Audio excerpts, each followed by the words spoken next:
Is it this right here?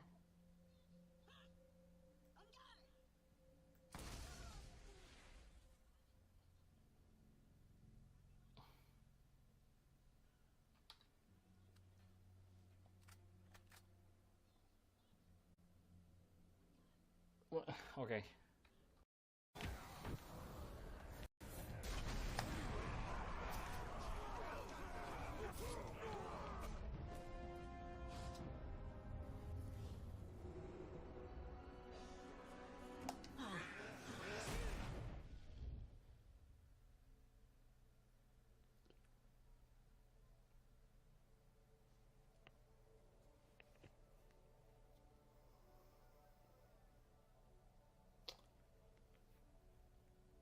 What do you say to that?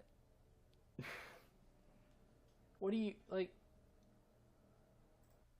What do you say to it? What?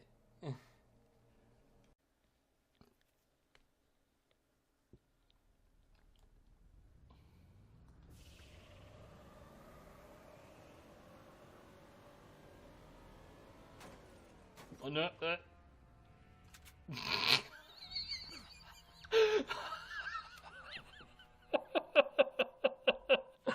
Hold on! Hold on! Hold on! Yo, it didn't go off.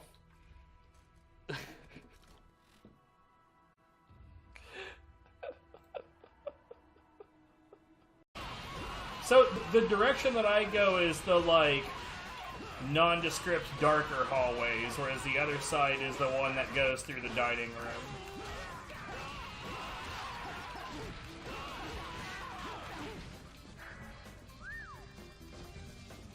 That was extremely silly. Okay,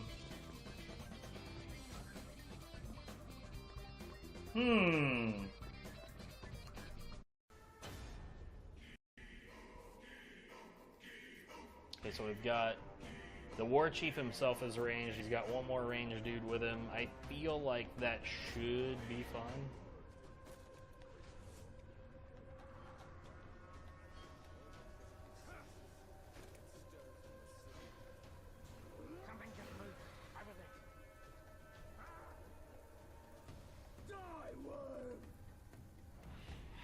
What is your problem?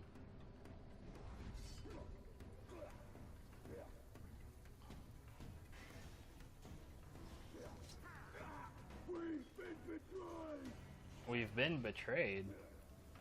No, you really haven't. What is happening?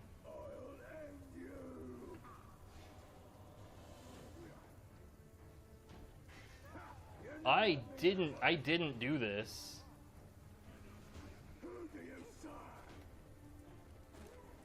I didn't do this.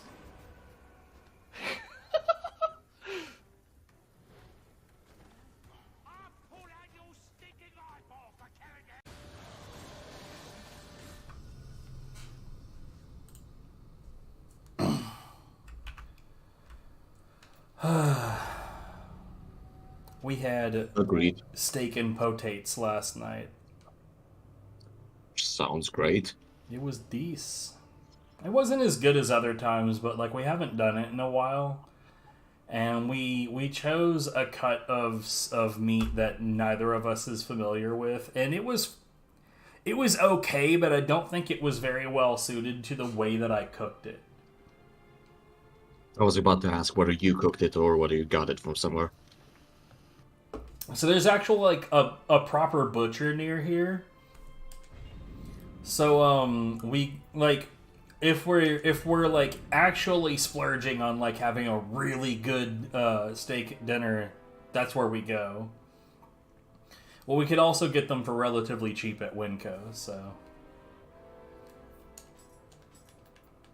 Sounds pretty good. there's always options. Smirk Wiper. That is a name. So remind me what the last main mission you did was. The Frenzied Blade. Cat chariot booba lady. Oh, is that Did I miss you doing the last region? The last thing Um, boss they caught you doing was the big ice guy. Possibly. He's in the last region. Yeah. Well, yeah. So Oh, alright. I mixed up which mission is next then. I mean, there's probably some of it that you missed, but I don't think that you missed an awful lot. I've got some submissions to do before the next main missions. I wanted to try something because I was talking to you about solo expeditions. I want to see what like how it treats progression if if it's a mission I have never done before, if it progresses it properly. And that could be interesting. Also, just looking at your map, it looks like the only mission I missed was the one with the fire chariot. Wait, that's the one that's Neo wants no map except they set it on fire, right? Yeah, I'm actually really digging the times where we're revisiting maps that are familiar. Except, I gotta say, bringing back the bathhouse is a little annoying because there's enough of that in the first game to get sick of it the first time around. So, Yeah, especially because it's not exactly a straightforward map. so yeah. So like, I think the most interesting balance changes between playing the game normally and playing solo expeditions is, like I said before, you've got the like you can die numerous times, but if you die too much, it just straight fails you. But the more interesting thing about it to me is that it actually scales your level to what's proper for that map. So I am over leveled, but we're not going to experience that part of it. So we'll see how this goes. I've always wondered how this game does its scaling. Of course, you can just scale the character down, that's one thing, but what does it do with the weapons? So I know that in the first game it doesn't scale your equipment, which is why like when you join another person's game in like random encounters, your level gets scaled down and you can pretty easily see that your HP and maximum key is not what you're accustomed to. But then if you have like ethereal level 250 plus 40 sword, you just dash towards something, slice it once, and it goes away.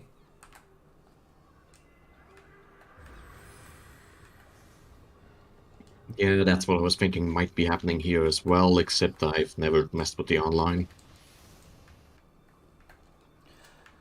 I did the online with other people just long enough to get the achievement for having done 10 matches with other people. And I don't even know why I bothered to do that because it's not typically something I give a shit about.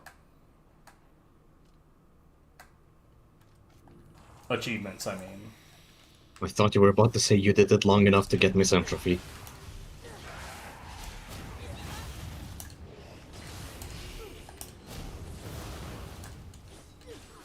Yo, what's up, Kaze? How's it?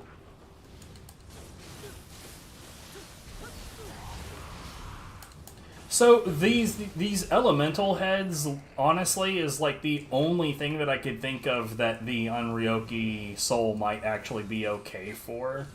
Is if you got surprised by a group of those assholes and just thought, okay, well, fuck you, I will just hit you with the giant ball.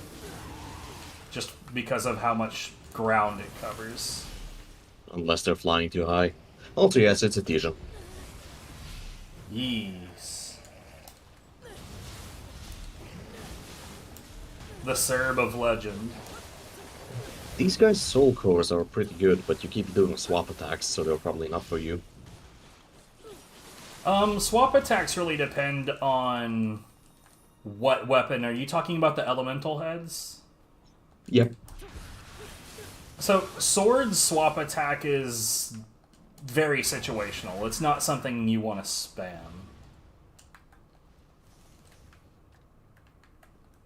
Whereas, like, with spears, if you're not spamming it, you're not spearing correctly. There is no way to spear correctly.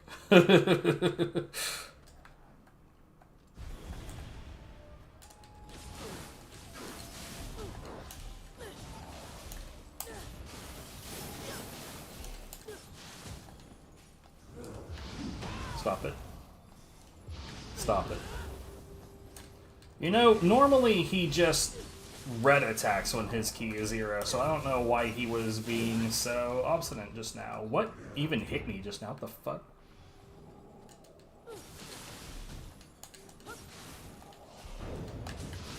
They do it a lot, but I don't think it's guaranteed, in the same way that the snakes don't exactly have a pattern. They're just like doing its move a lot. Hmm.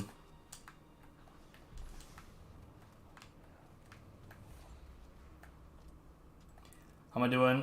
I've been doing, you know. Life is good. Could be worse.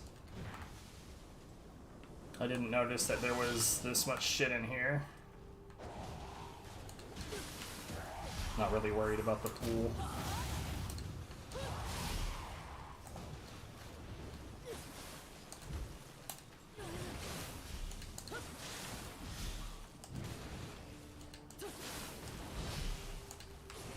Man, I remember the one time I really bothered to grind for any souls, and it was this mission with these heads with these lanterns. So I can confidently tell you that it takes forever because this thing spawns them really slowly, and they eventually run out. Do they? That's interesting. I would not have thought that they eventually run out. Yeah, no, they have a capacity, and then they're just out. If you really want to stay there to kill 10 to 15 heads per.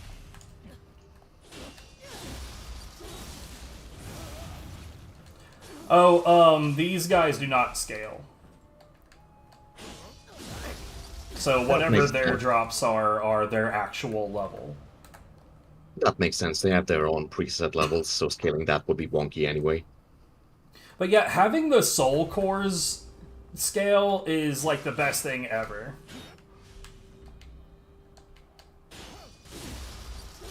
In what sense?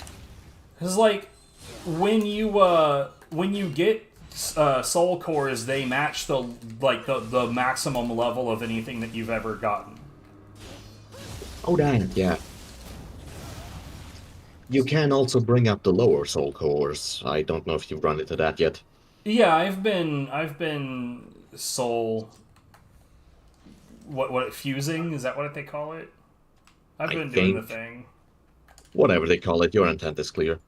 But yeah, it makes it easier to get higher level souls to do that with.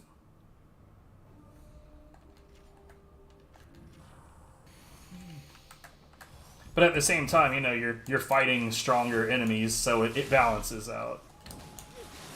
Yeah, for sure. Which is yet another part of why I think the loot treadmill isn't really necessary in this game, but oh well. By the way, I've been running into +1s already, and that's weird. Yeah, that'll happen. It's still kinda pointless because why would you start smithing with anything but divines?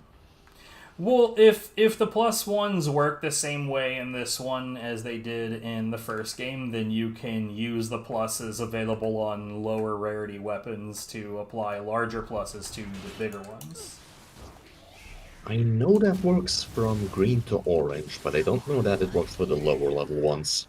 Yeah, I don't know either. That's gonna be an interesting experiment.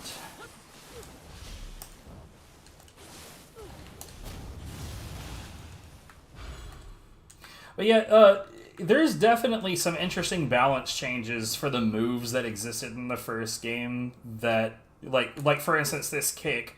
It only really did decent key damage in the first game if they were blocking it at the time. If it just hit them straight on, it did almost nothing of either key or HP damage. Whereas in this case, if it lands at all, it does huge key damage. Yeah, it definitely feels like they improved a lot of things that were lacking before. To the point that I'm surprised they didn't make the unsheath skills any more consistent on PC, but I guess they don't really care for PC, given how they launched Nioh 1.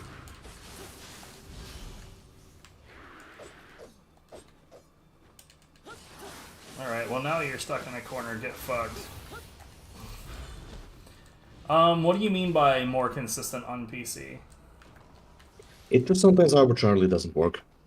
it reads your input as just a sheath or just an unsheath as if you weren't holding it or whatever. Possible that that's a keyboard specific quirk, because I haven't had that problem. Yeah, I've heard as much specifically from other keyboard players, not from anyone on controllers.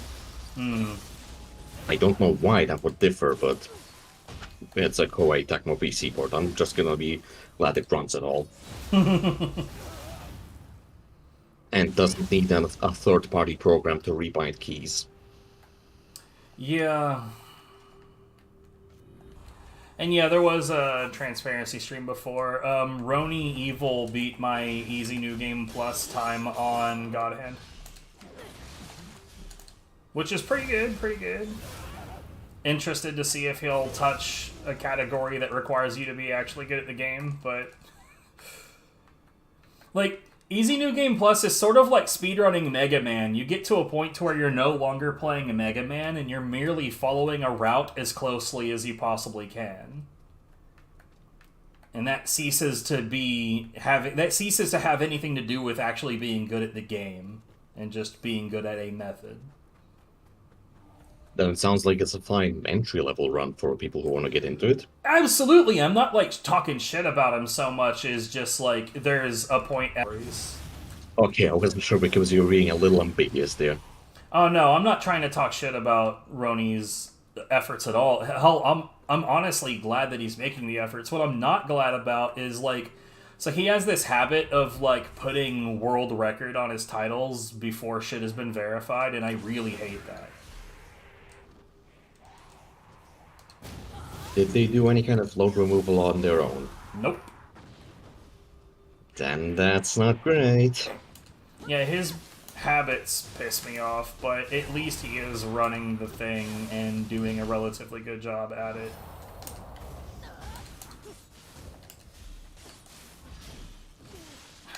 Bitch. Oh, I forgot that I switched to that. Oh well. Well, so much for that guy. Get out of here. Switch to what? Night Rain. I thought it was still the charged up EI.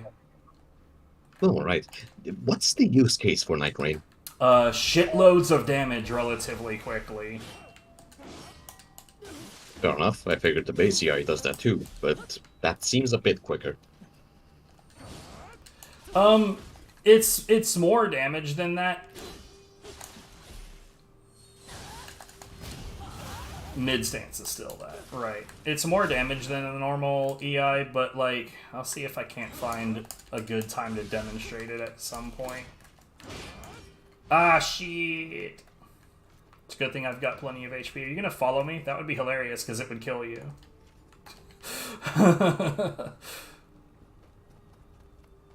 But it does more damage than a typical EI, with the downside being that you're kind of committed to the animation.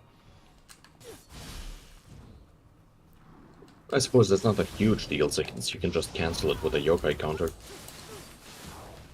Though you are using Brute rather than the defensive ones. Yeah.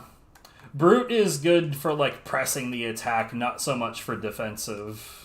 Though, if you know that you're going to take a hit, you can do the Brute attack to shield, like, some of the damage because it reduces incoming damage somewhat. It's not a great option, but it is an option.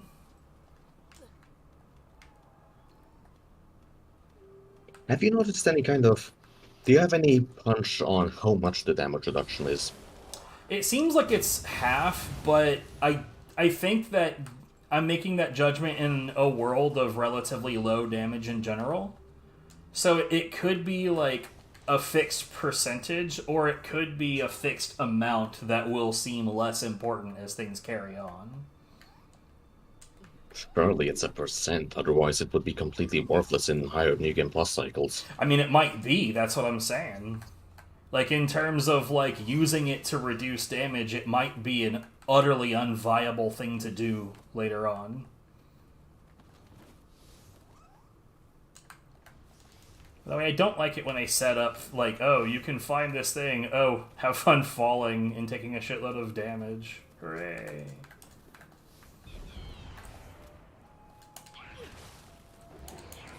They have not failed to keep this guy really, really annoying. What's throwing shit at me? Oh, it's that guy.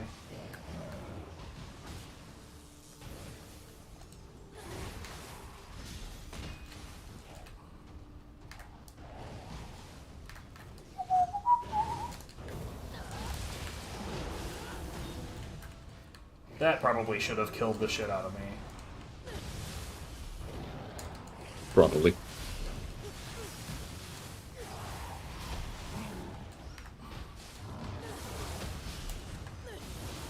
Ooh, camera, what are you doing?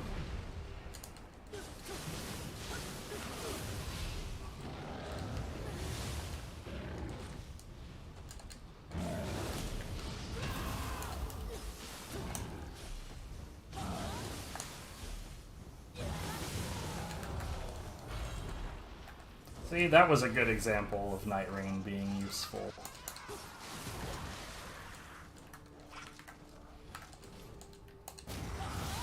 Yeah, fair enough. It's just a shame that well, it kind of just does damage and nothing else. I don't really see any specific utility in it, as opposed to something like Sword Key. So Sword remains kind of one of the most uninteresting weapons to me. Well, no, yeah, sword is a very basic weapon that just it does like what is on the tin is in the tin. It's even made out of tin. Where is this other bastard? Come on, get out of here.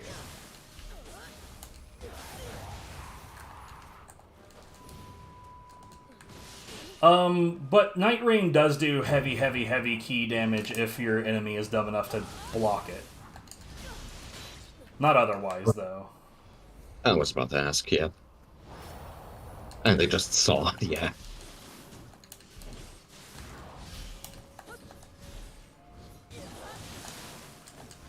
Ah, God, dude. I'm fucking up my cancels.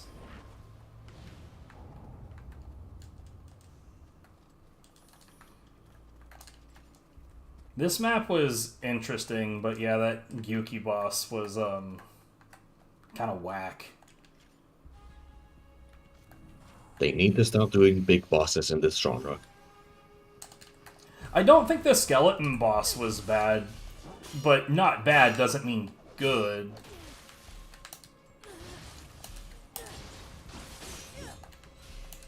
Oh, they changed something else about Kusa mid stance. The basic attack on it is not parryable anymore. Really? Yeah, it's treated like a skill. If you try to haze parry it, it will just delete your key. As though you just tried to block, I don't know, Titanic Strength or something. Yeah, what's up, Phoenix?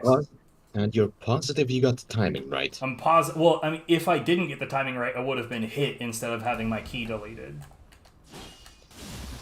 Fair enough. I don't really know how any of the parry skills work. Especially in this game where there are so few humans.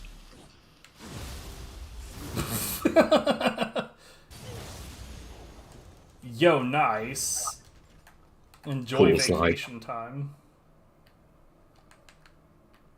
What were you saying? Cool slide on the stab there. Yeah, there's definitely some big advantages to the boss grapples. I don't like how they last forever, but I can't, like, ignore how useful the other assets of them are, so. Wait, why is this area open? It's specifically because of the summon. I'm just gonna say that because it's really obvious offline and not at all obvious online. Okay.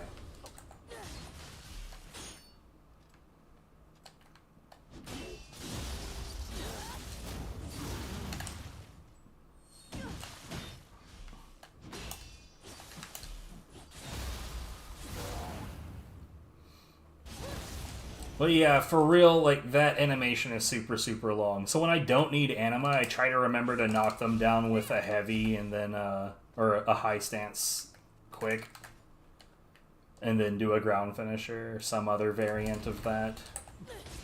That makes sense. I don't even remember what the summon there does. I know that summoning them changes the text on the end of the mission, but whether it changes rewards or not, I can't recall. Hmm.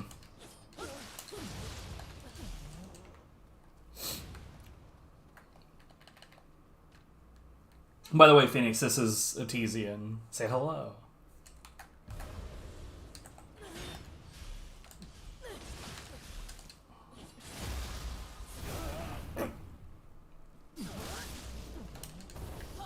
Oh, I also tried out the big giant wind-up paunch that zeroes out your key. I tried to do it instead of a stealth stab. And the enemy noticed me in time and dodged.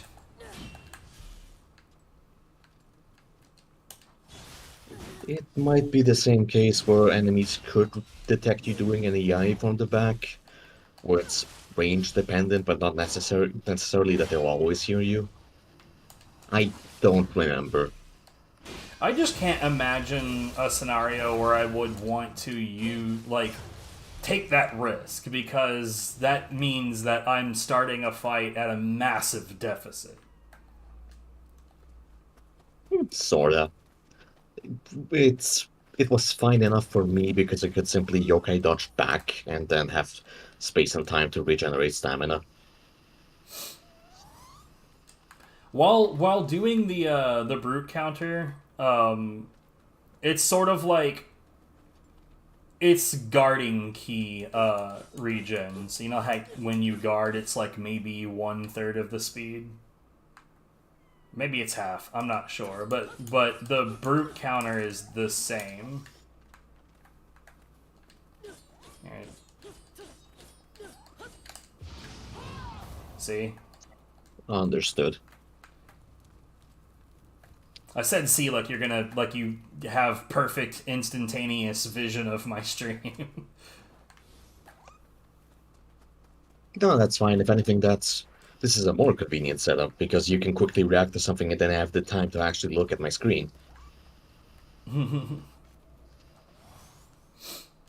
Even though for once I'm not multitasking while I'm here. Well, that's just weird. Who are you and what have you done with the real Etesium?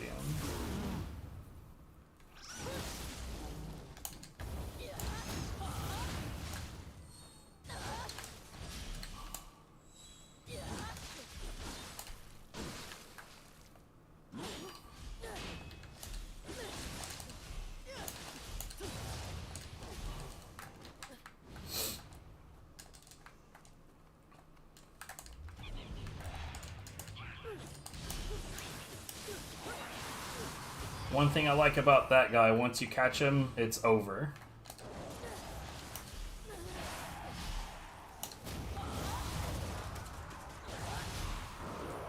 Oh, that's what that sound was, you bastard.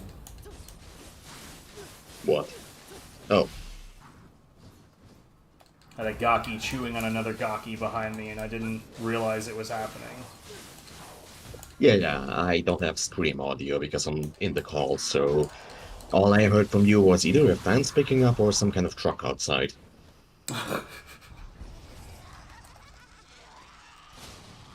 Oh, cool, there's multiples of you. You know what? I don't normally do this, but let's do this.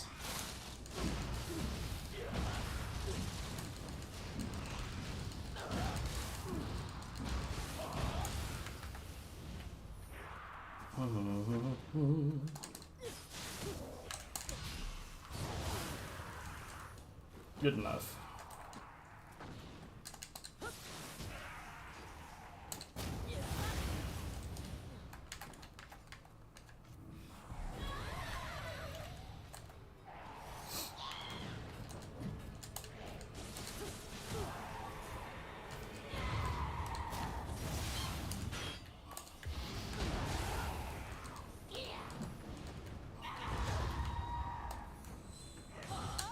God damn it.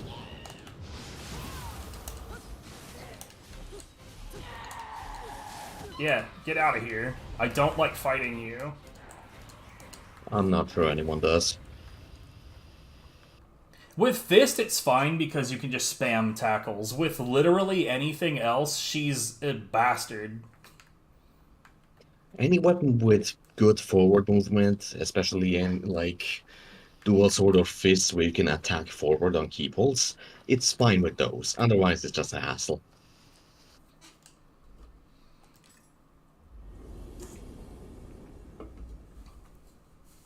You know, Yamanba, or as you call it, a granny knife demon, um, has a similar kind of thing going on when it gets really, really dodgy.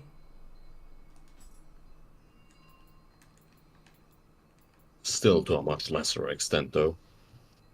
Yeah. Okay. I'm not gonna do a whole lot of menuing, but let's see. So choose mission. Yeah, it checkmarked it off, so it looks like we are actually able to get legitimate progress this way. That's interesting. You should still check that on the area map, but I would like to Yeah. request a main mission anyway. I'm not sure how long I'm gonna be here.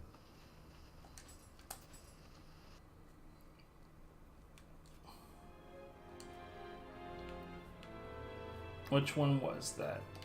Yeah. That's crazy. Interesting. Enough to level up. Let's do this. So I've been doing this a particular way to just try to maximize what I'm getting, but it's probably not gonna really matter that much in the end. Oh, fuck it. Oh, I don't have any utensils. Never mind. I always start by getting some of the key region stat, I forget what it's called, then pushing dexterity and magic to 30 each to a max out capacity, and from there it's whatever. I still never level skill or strength. Well, skill in the first game was like the most universal skill to that scale, or the stat that scaled with the most weapons. Like it was almost all of them. But here we go. There's our main mission, and we've got. Wait, it just. Ooh, that's interesting. I like how it shows the Kodama, but yeah, I don't know. I haven't like looked at all of the different weapons and written down like what everything scales with yet.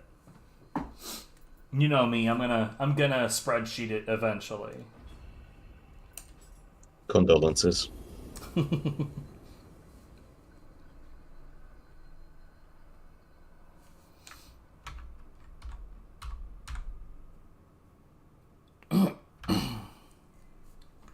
So how big would you say this map is? I think it's a bit smaller than the, well, it takes less time than the burning level. No, I'm not sure about the exact area because you know how the burning level is. You sometimes go back and forth and the narrow passages and all that. But it should take less time than the fire map. いかにあやかしとはいえ、よほど Hmm. の霊石を用いぬ限り、このように勢いが。利光、信長様より奪った霊石、厳重に保管してやろうな。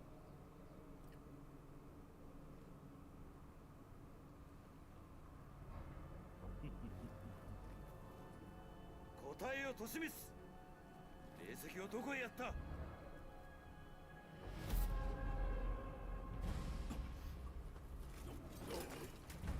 Surprising literally no one. Wow, an NPC in a Nioh game died or became a boss and then died. Who could have seen this coming? I'll be honest, knowing little to nothing about Japanese history, but running into. So, okay, here's the thing. I've run into stories of Oda Nobunaga on I don't know how many goddamn PS2 games. Um too many. We're just gonna say too fucking many. God, it was so many. I have no idea if this guy was a good guy or a bad guy in history or not. I don't know what history thought of this person.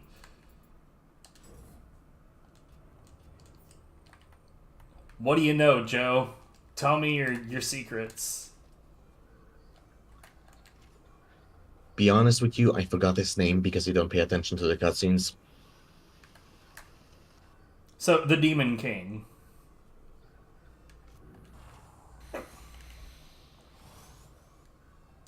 Wait, what? Oda Nobunaga is the Demon King. Oh, that, yeah.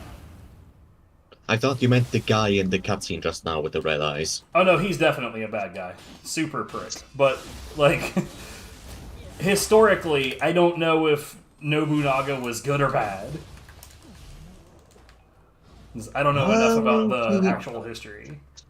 Well, he's another one of those guys that tried to unify a country via war, so of course opinions are a bit divisive, but he didn't exactly hold back. I think the most famous thing that you might have seen in Nioh 1 is the Honoji Temple, where he just went and raised a temple. So, Of course, because they didn't want to surrender, they were warrior monks, it wasn't just a regular ass temple, etc., but he sure did that. I see. So I can't tell if this actually is passable, and it looks like it is. What a way to find out.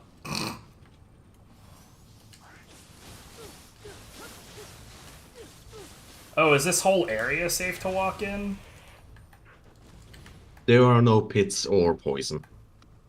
I wasn't worried about poison, but, like, you can understand why I looked at this and was like, I'm not sure. Yep, it sounds good. I hadn't really thought of it because I didn't know where else you could possibly go, so I just went for it, but yeah, I almost thought to throw a firebomb in there and see where it explodes. Got a fucker shooting at me.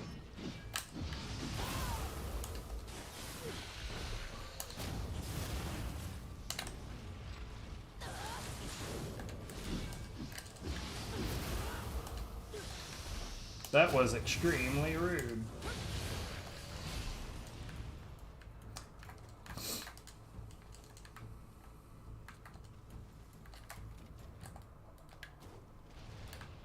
Well, I thought that was a skeleton. I was wrong. There's an up over here.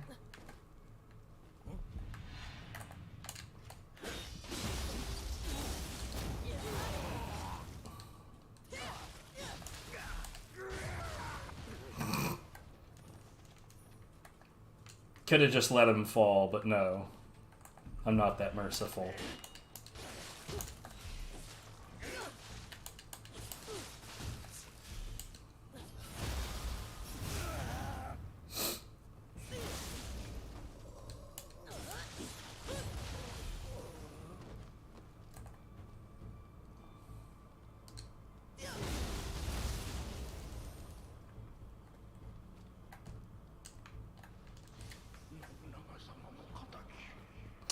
But yeah, I'm thinking about, like, what a challenge it'll be to no damage kill cat fire wheel lady, and I'm thinking, like, surely you're only going to be able to do that when you're grossly overpowered. I've done it simply because she doesn't have that much max stamina, and it is quite possible to simply keep wailing on her that way. You really only have to watch out for the pacifier. And not let her spawn too gaki, which she does because I don't know. All the things to spawn. You know, in the first game, there's I think it's the protection talisman that gives you, like, a fixed amount of damage nullification. I am not sure that works for the titles. Yeah, well, it does work for the titles in the first game, but the reason it doesn't work in this one is because in the first game, until it nullifies that talisman, it literally does 0 damage. And this one, it just does very, very, very little damage. No, So, alright. yeah. So, Here I was thinking whether they changed the title from Take No Damage to Don't Get Hit. I mean, in the first game, it does say don't get hit, but it clearly detects that by means of whether or not you took damage. So I'm guessing that instead of like rewriting the code for these cases, they just changed how the talisman behaves so that it still matches the expected behavior. That would make sense.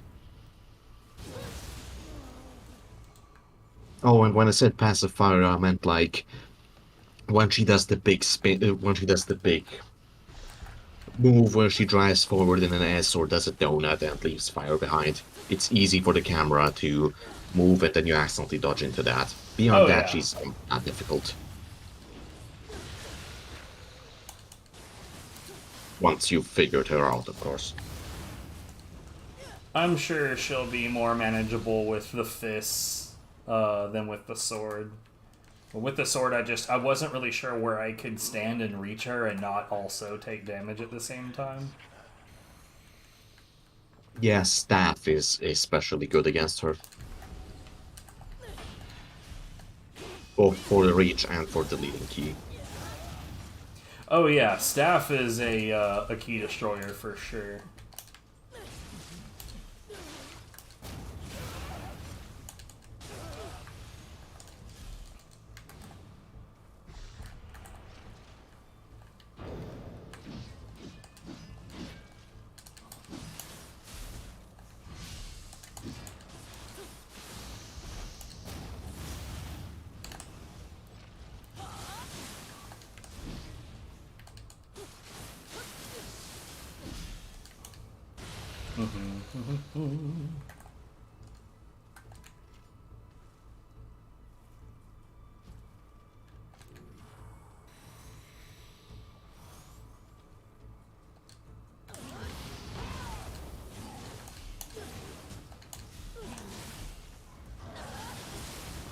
Well, that's unfortunate.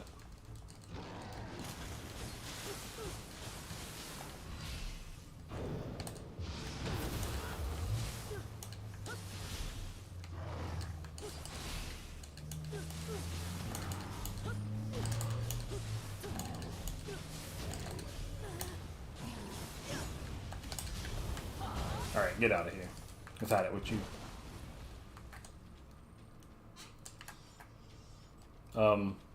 Okay. Also, that is an actual skill that for some reason can be parried. I don't know, the consistency is a lot less consistent in this game. Like, which logic is it trying to follow? I'm not really sure. I can't tell you anything. Yeah, no. I just need to start testing parries and what they do and don't work on. I was really excited for that parry that you get from Imagawa, and then I realized it takes it way too long to actually activate. Yeah, it is a guaranteed stumble, which is something, but it's not that good.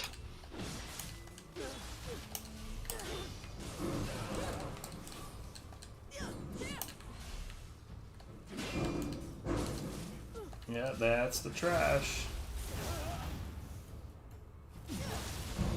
It's like the one bit of noise pollution around here I don't mind because they get in, they get the job done, and they fuck off. I can appreciate that. The trash is gone. Hooray. At least it's not the army of leaf blowers.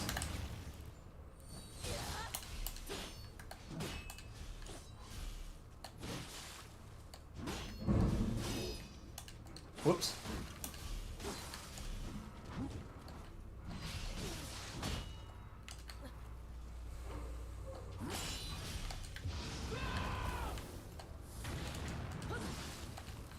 Wait.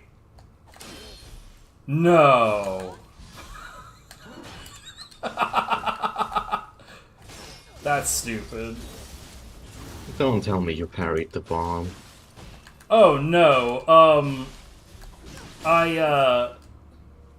I sheath canceled the parry into a an DEI. Run that by me again? So I got backwave, which is the timely guard that knocks enemies off balance, and I sheath canceled that, like the key stance change into the sheath into an EI immediately. Oh, okay. That's gross. I'm not sure that's actually gonna do more damage than simply following through with the original move. Probably not, but I could see it being useful in group settings, because when you get back wave, you get a tiny bit of iframes that you can work with, and an EI has a little bit of, like, it will affect a greater area, whereas Tempest is context sensitive only to the enemy that you knocked off balance. I doubt it'll be useful often, but it's good to know. I don't know why she lost all of her stamina so easily right there. That was weird. I'm not sure, but maybe you got her in the back and got a headshot, shall we say. It does seem like her... No, her parry isn't shorter. I don't know what that's about. Yeah, I don't know why that's not behavior I've seen from hitting her with the sword before. I'll take it, but I don't get it. I left money over here. Can't do that.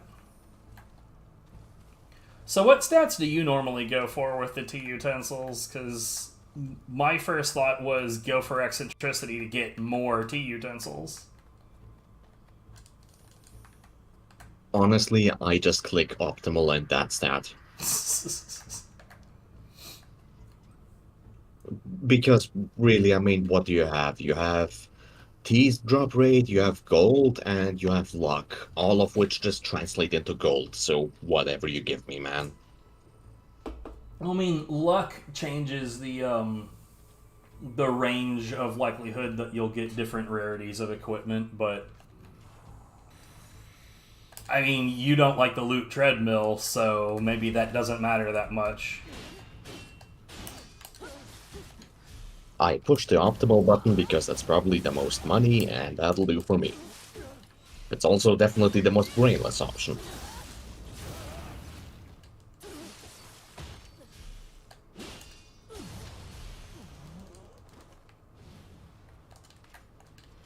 Especially because I think that the T-sets are another one of those things that they sort of how good they are scales with where you are, so it's not like you're randomly gonna get an SSS rank super deluxe teacup or anything just by having high eccentricity, so just let it come when it comes. Oh, it just makes them more likely to drop. Yeah, something like that.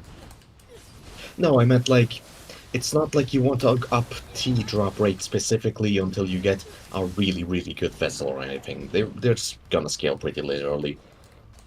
Oh yeah, just like everything else. Yeah, so there's no reason to prioritize anything in my book.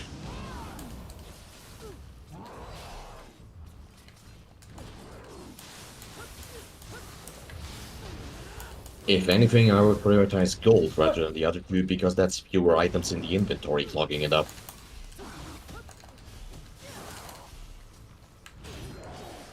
God damn it.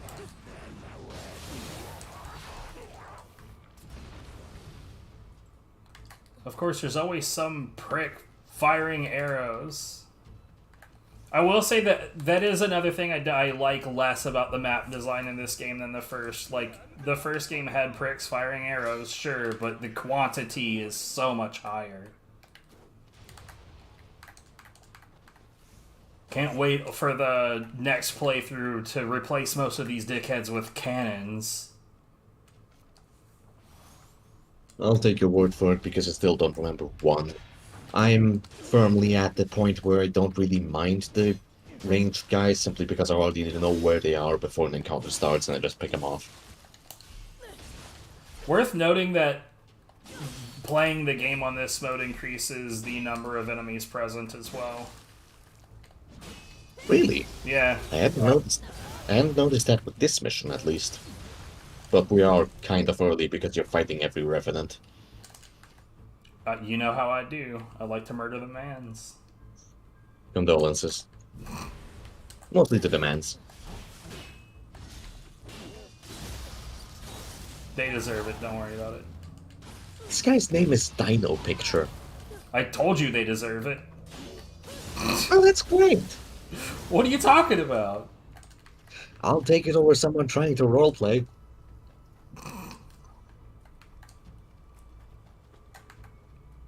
Huh. I guess I'm supposed to get up and then drop down. Where is the up?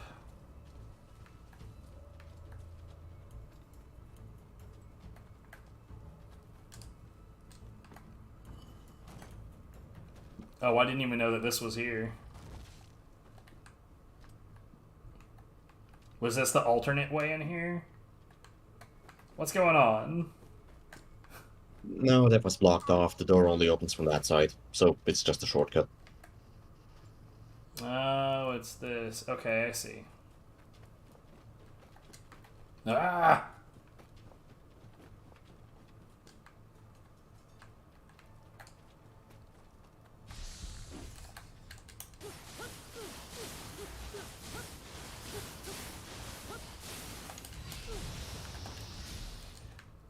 Also, I've noticed that in this game, it feels different enough that it's worth mentioning. Like, depending on what depleted your key will recover slower or faster. And I think it's relevant to figure out what affects that for me. But I feel like it's more relevant to figure out what affects that for enemies, because I've noticed that on them as well. Isn't it simply that negative key is a thing, and that's what's up? No, like depending on like what it is that depleted your key, the recovery rate will be different. Interesting. And it's not just whether it got zeroed out or not. God damn it, phone, shut it.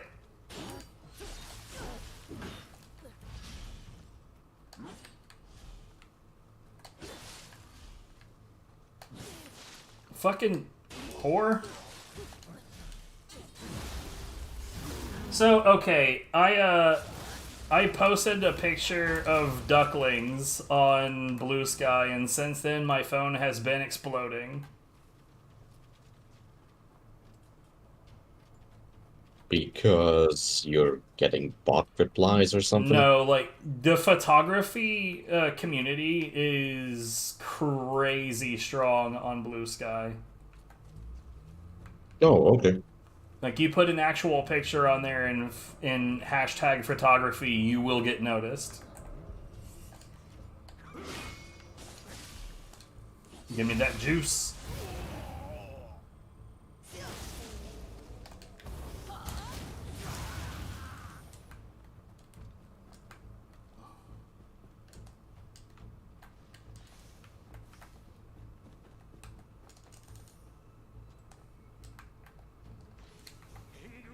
But, like, more so than usual. I don't know, I guess the internet likes ducklings. Who would have thought? I'm on the internet and I like ducks, so it makes sense to me.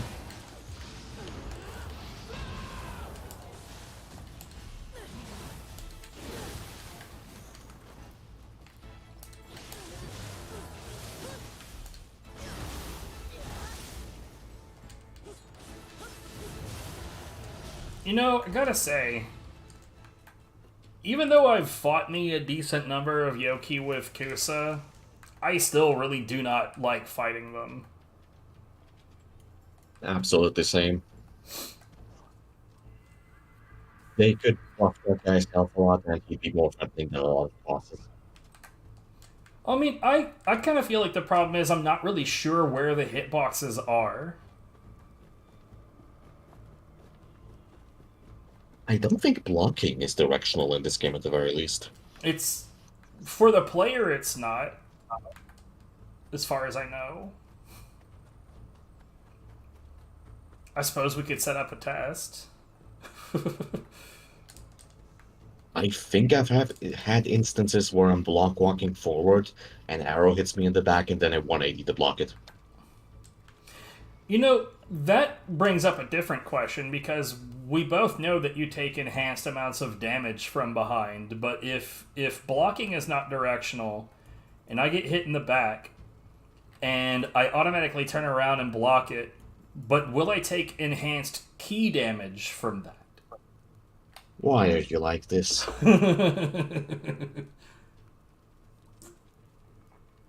It's a valid question and you know it.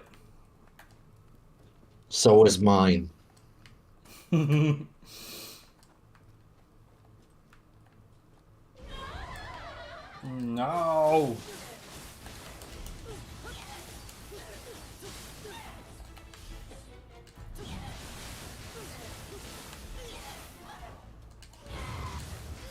Well, that was interesting. Yeah, Okay, yeah, I'm that's starting. no good. Okay, yeah, I'm starting to see the bonus enemies you mentioned because this thing isn't here usually. That's good. Kind of wish I was doing that version where she's not here. Alas, the consequences of your own actions.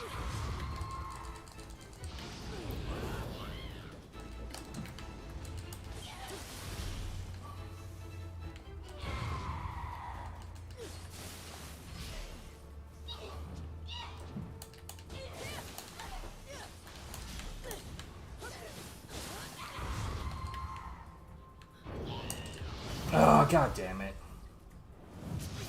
Honestly, I kind of like fighting these things with axes, but that's because they keep leaving behind either yokai pools for the mastery that increases your damage while you're in a yokai pool, or simply because they have a lot of gaps that you can cover with skills. Because why go for multi-hits when they're likely to just dodge away anyways? Ugh. Honestly, for what a dodgy prick that enemy is, they really should be more like a glass cannon. Less HP.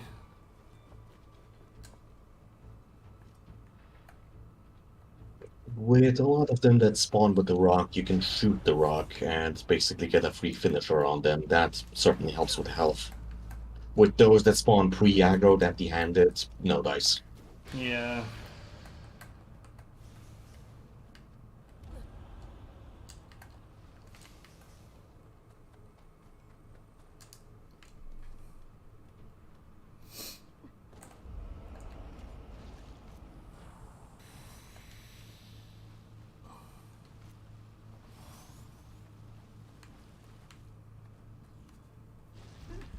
Come on, lady.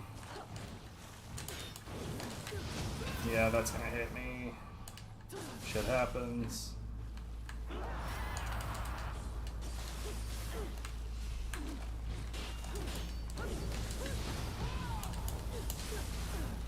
That just straight whiffed.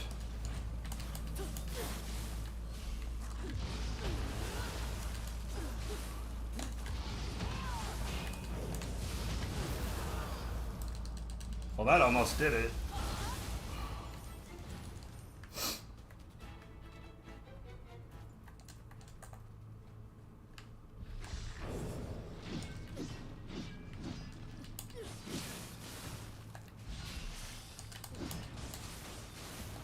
What? Get out of here.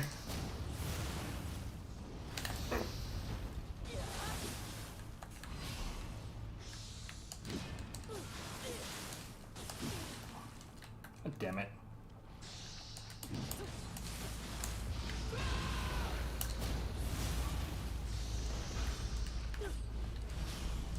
You know, I really should have highlighted. You remember that moment on the bridge where I dropped down on that Yoki and canceled my landing frames into a bash and it just knocked him off the bridge? I meant to highlight that. I wonder if that footage is still hanging around somewhere.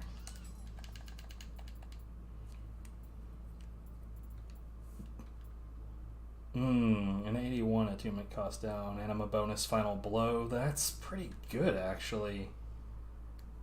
Think we're gonna keep that one.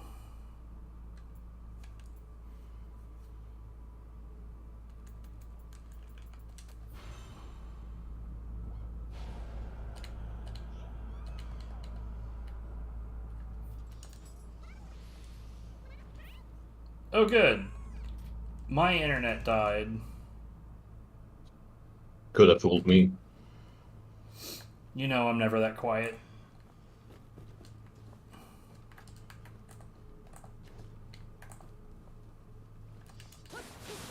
You can be, especially in this game. There's kind of a lot of downtime. Well, you know what? This was probably not the best idea.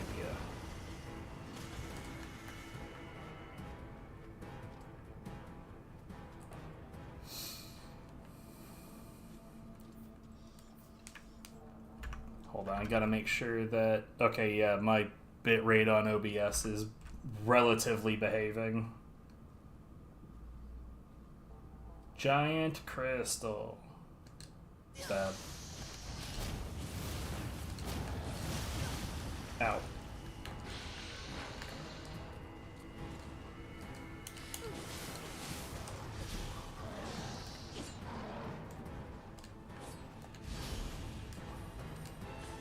Why'd you go aggro that guy when you already have a Yoki on you? He was already aware of my presence. Yoki is gonna push me around and get me involved with him anyway, so I feel like I may as well deal with it. I feel like you could have backed off and gotten the Yoki to follow you away, but fair enough. Forgot how much these guys regenerate because of the rock, because they always break the rock first.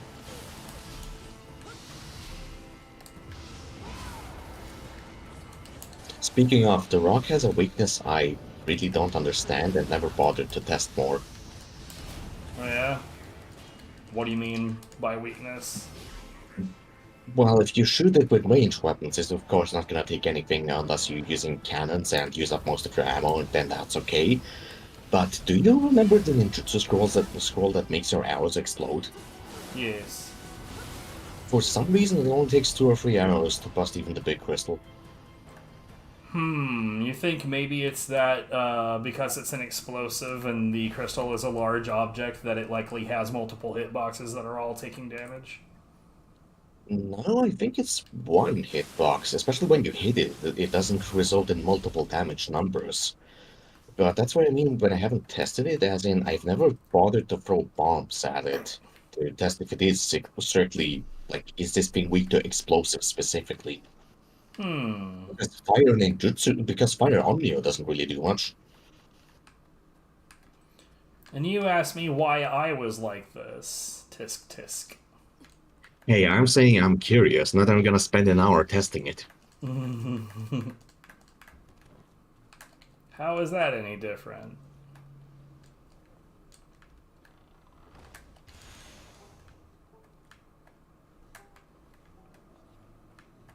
Oh, there is a ladder right here.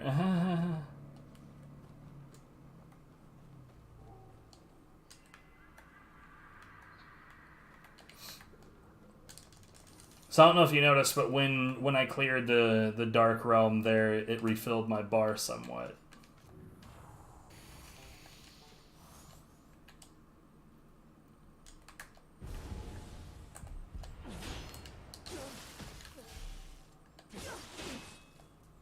Fair enough.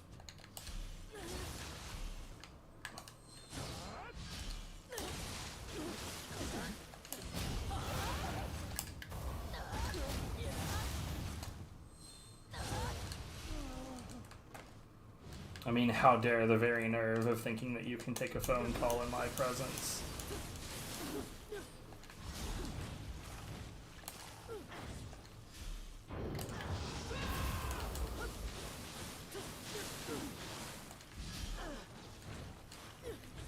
What?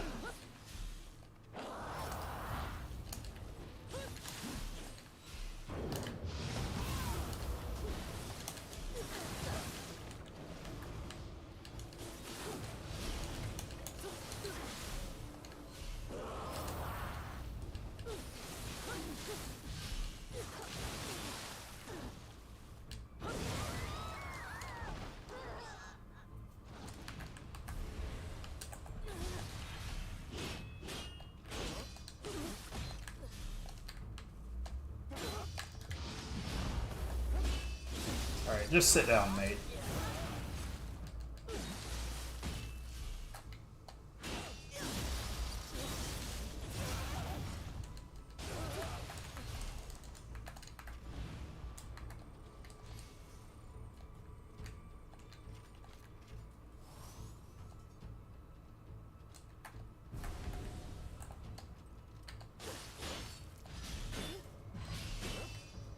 What?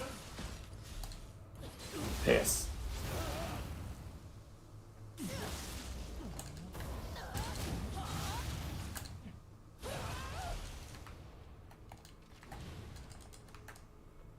Alright, I'm back. Welcome back. You're just in time to see me murder more Redmans. Good point. I'm gonna go do some more phone calls.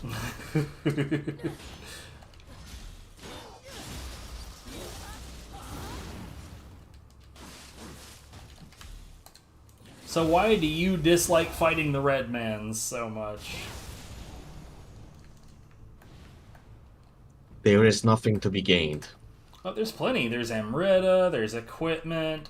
Hell, and the ethereal stuff, there are graces you can only get from fighting these guys.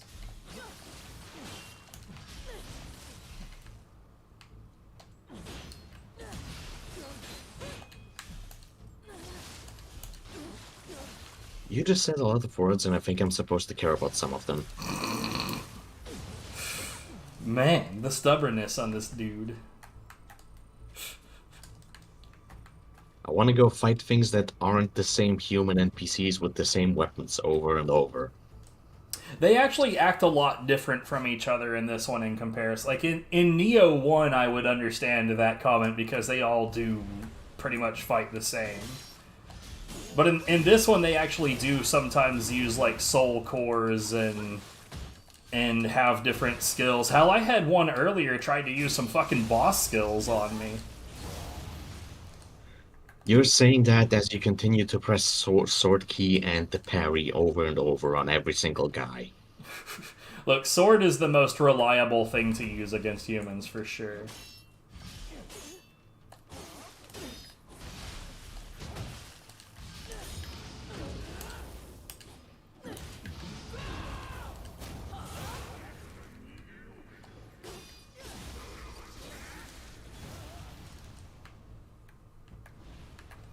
I do wonder if Windswept can be parried. I got that one too. It's interesting. I'm not sure what its use case is. It's decent at handling groups. It's like if you suddenly find yourself with multiple things around you, you can just spam Windswept and they'll keep on wandering into it. I feel like the first part of it is too slow for that, and mid-stance Glaive already does that with its light attack. I don't know, it felt better. Especially since that's only the first hit in that stance that's wide. The follow-up is two vertical slashes. Later skills that you might not have access to yet. The heavy follow-up to a light string certainly also helps with that. Oh, Cyclone? Yeah.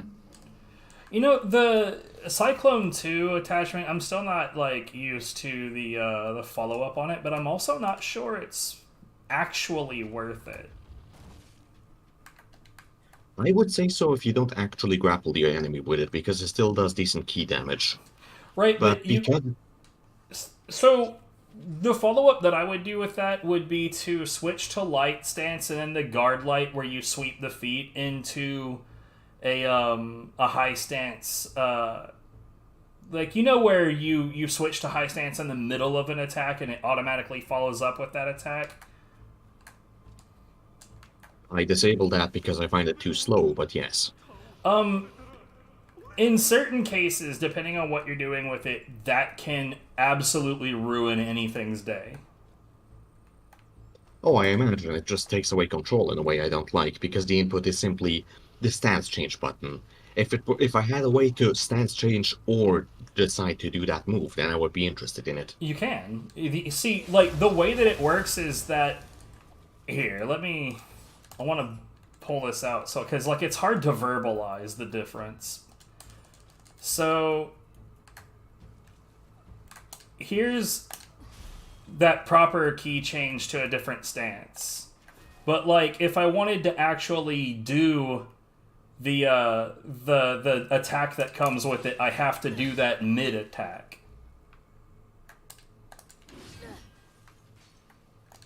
versus waiting for the actual key to start regenning and then do the normal thing there. You can still do it, you just have to time it differently. But yeah, like doing that is absurd, and like anything that doesn't manage to interrupt that is utterly ruined.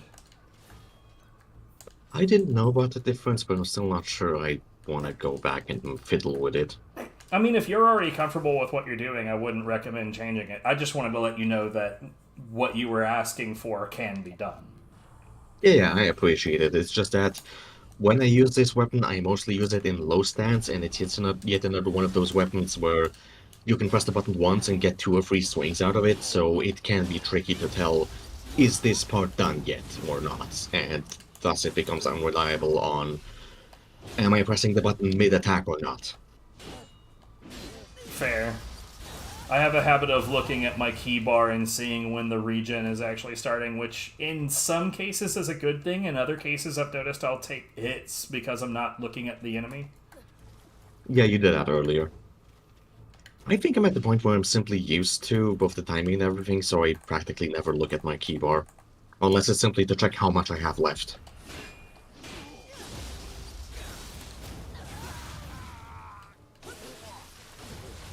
Oh, you decided to join us. Hello.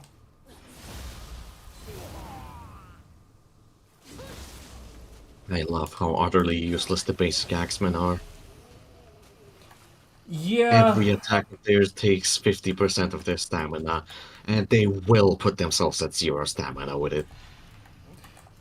Meanwhile, there's the more advanced humans where, like, if they touch you at all with the axe, then it deletes your key entirely. Very annoying. I really appreciate that the difference is that the more skilled guys are slightly taller. Welcome to Godhead. I mean...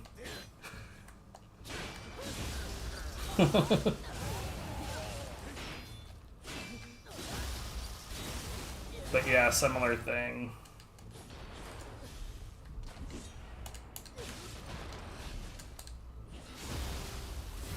That guy with the cannon is doing a shit job, dude. Where is he even at? He's way the hell over there? Bruh. Oh, okay, that's gonna do a slightly better job. And I got stabbed, because I got 2 guys shooting at me. I think it might be worth going ahead and shooting this guy now. Oh, really? So when I mentioned that I don't really mind the ranged enemies because I know where they are, I can just pick them off early, it is possible for you to start aiming in this area too early to the point that they're not rendering. And so you can't shoot them. Granted, I have to run this at somewhat lower settings, but still. It's just one of those quirks that also reminds me of the Birdman fight, Asai Nagamasa, when you fought him, where if you turn off shadows, that rune loses it and it basically becomes shrouded in fog, and you cannot see him on round start. That's interesting. Because fog is a weird choice to replace shadows. I'm not even sure it is fog. I mean, I don't know why having shadows on would make something more visible either. Who knows what's happening over there? There was a weird choice with the graphics on Killing Floor 2 as well. Like, to this day, I'm really still not sure what in the hell this option is supposed to be, but it's merely called FX.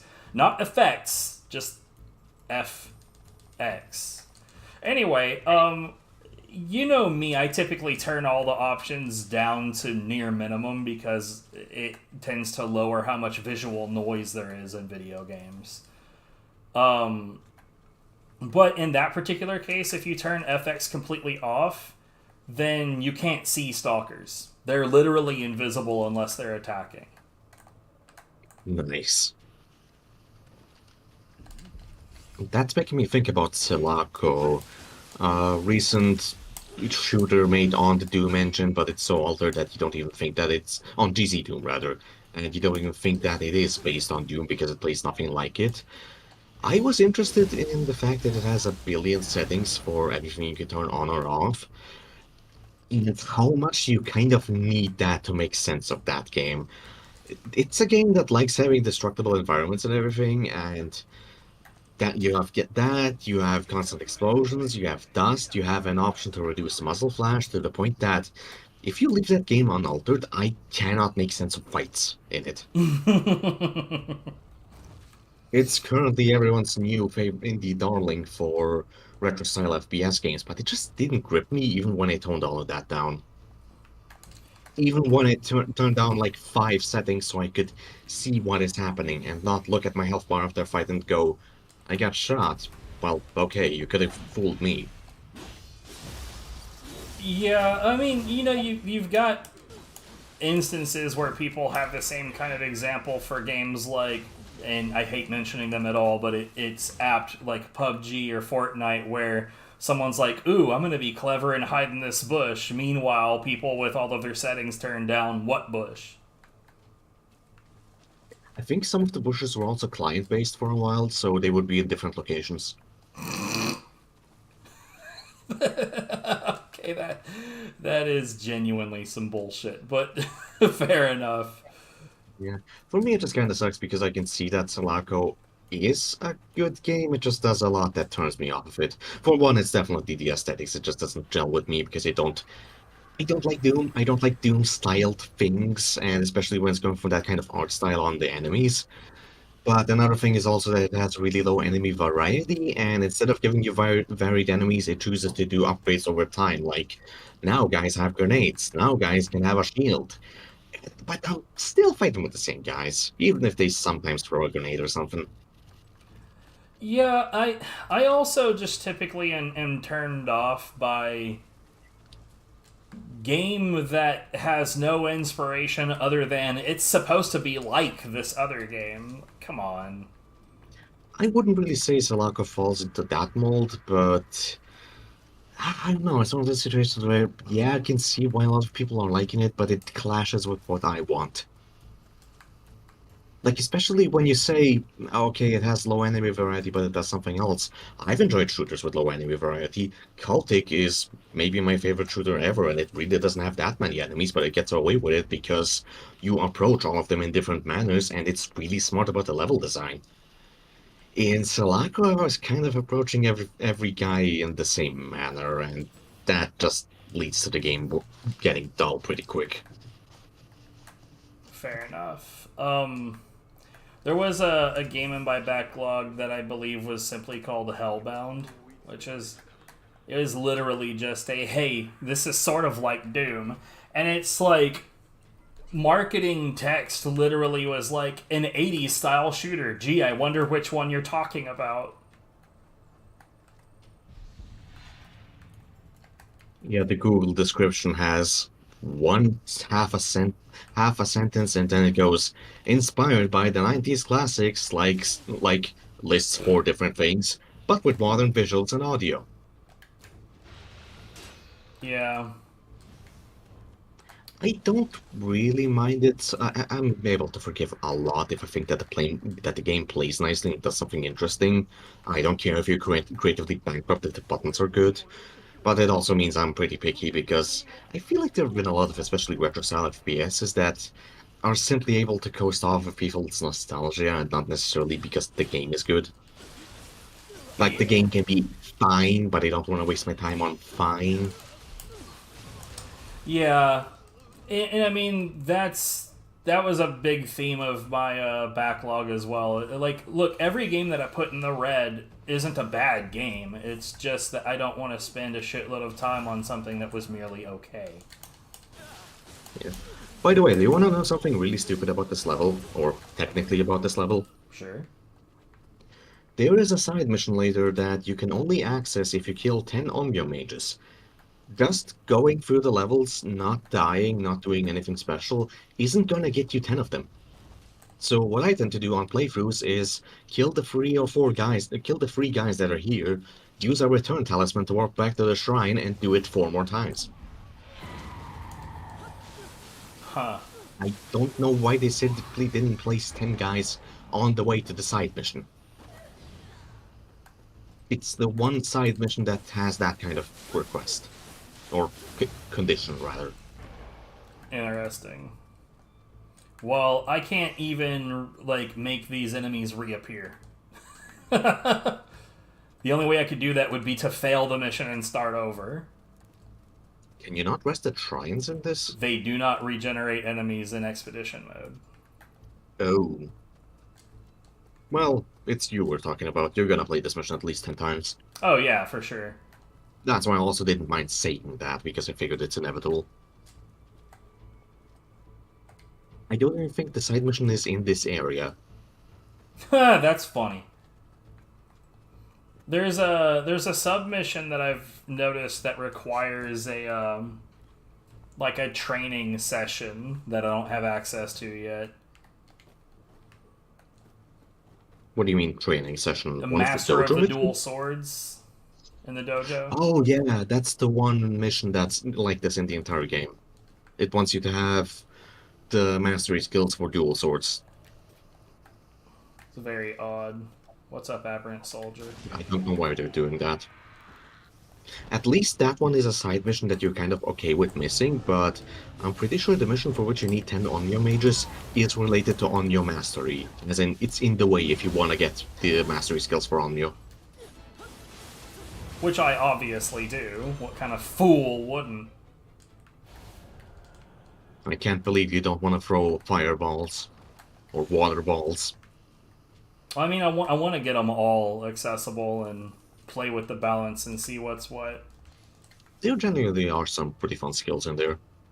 And you also have lightning skills, which are of course busted, because lightning.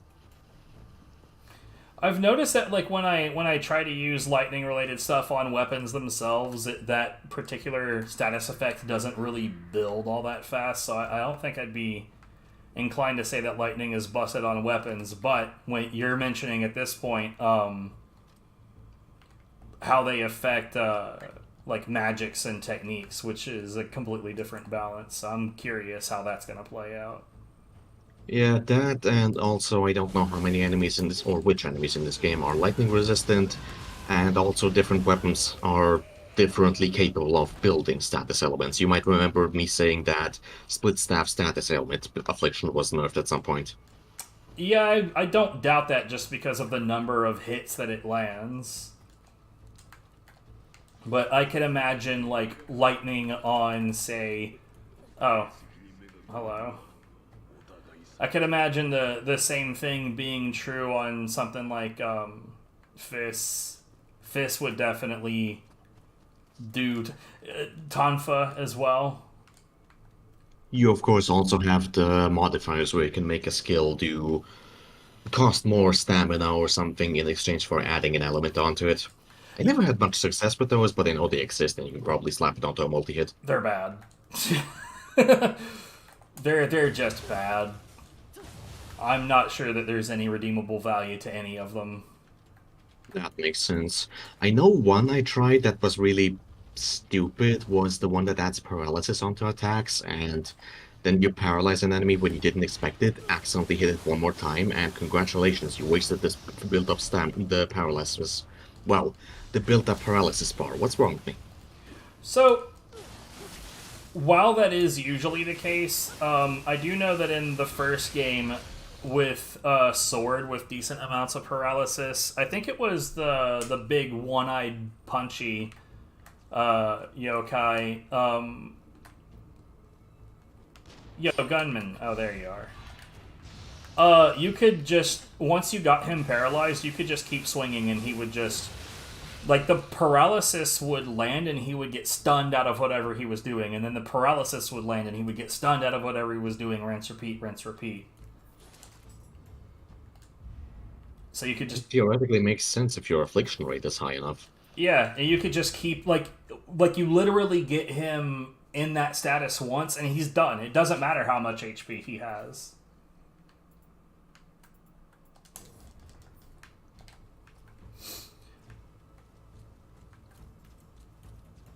I don't know where I'm going in here. I just want to make sure that I get all the... Like, literally, when I do these missions, my only real concern is, where are the rest of the Kodama? What? You can't break that one? That's some bullshit. Where is... That's decoration, you don't need that. Especially because the only reason those would be breakable is so you can hit it with a melee weapon and get a temporary buff. Which you can't there because you'd have to bow it. Didn't the other ones give me a little bit of Amrita? Yes, but a really low amount. Oh, son of a shit. I am clearly not paying enough attention. Oh, hello. Please stop. Please stop, I'm dying. I don't know what you're talking about. Wait, was this the same hole or a different one? This was a different one. It's the one where you first entered, and this was on your left. Where you first entered the cave, I mean. Wait, really? Yeah. Right with the first Onmyo guy, you could have immediately turned left and saw that Norikabe. Why am I like this? Why is that now? Hmm.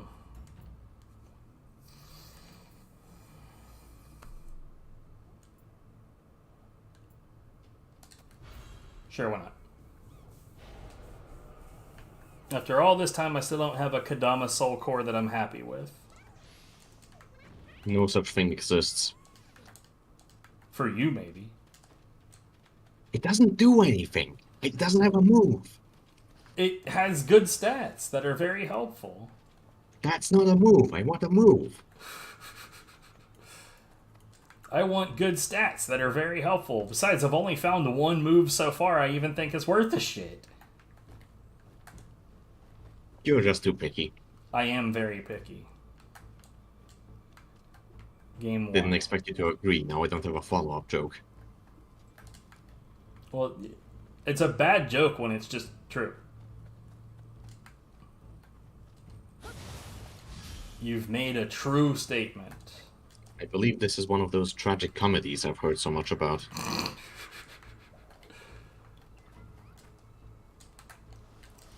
Is this funny? I don't know.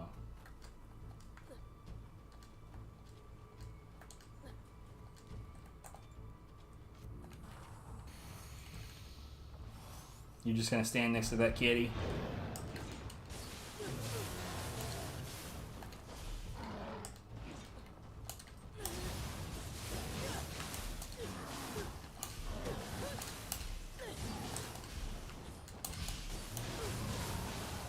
Oh, he's dead. I was watching his key. That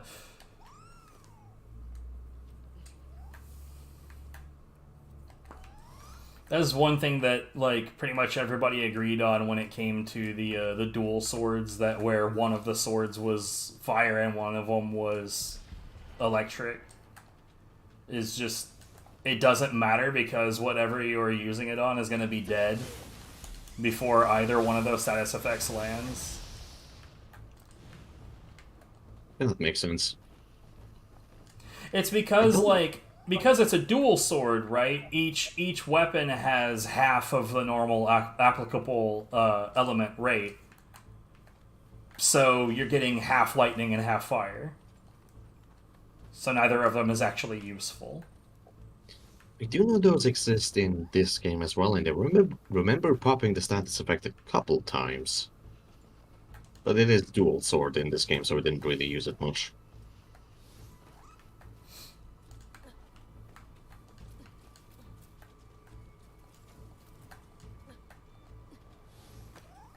I hope to one day show you that dual swords can be used differently, but that day is not today.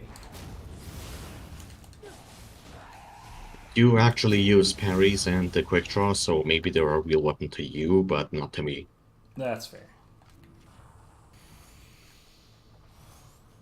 Or rather, you are able to reliably use the quick draw.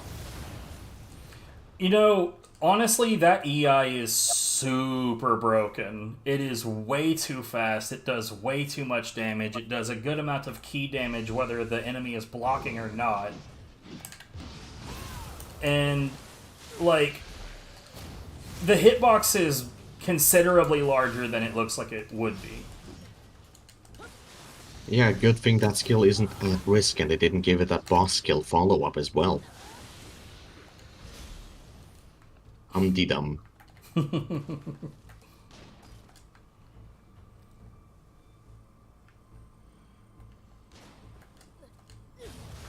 I broke that thing.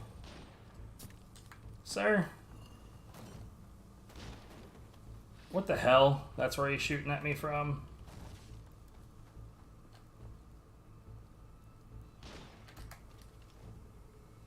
Yeah, that's one of the dumbest rooms in this game because there's that big skeleton and then 4 lesser skeletons with rifles. So in a sense, you're kind of lucky that guy immediately did this big 4-spin move. Interesting. So, Also, this shortcut is completely worthless because of the door you will unlock immediately next to it. yeah. What?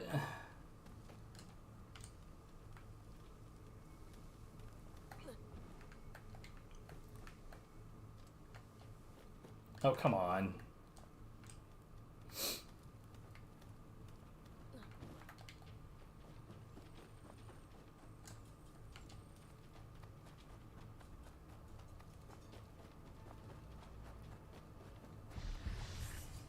Hey, aberrant soldierman.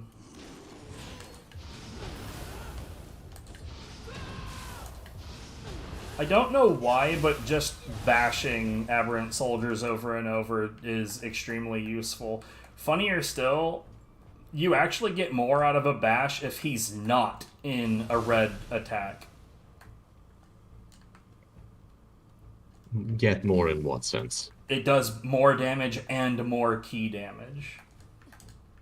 Is that on counter hit specifically? No, it's just if, like, it specifically is better if he's not doing an attack. Huh.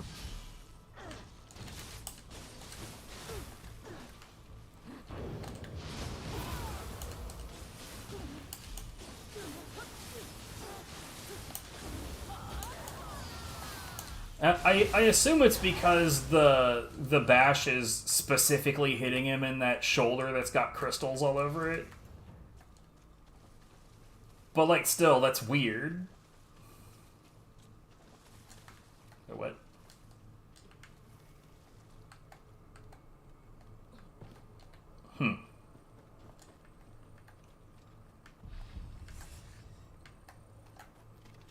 Well, this guy's not paying any fucking attention. Are you shitting me, dude?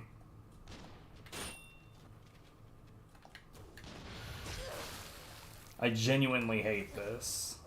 Yeah, like I said, there are 4 guys here. Well, I thought it was this guy. I didn't realize there was a guy over there, too. Just the range spam is really annoying. I kind of like this map, or got to like it once I knew the map and figured it's almost like a little puzzle to approach an encounter but not get into it and rather find a place to pick off the ranged guys, but it's definitely annoying the first time around. Trying to find a way to get up there. Oh, It's also very cathartic to get here late when you have the switchglaive skill that can reflect projectiles and you just let those guys shoot themselves.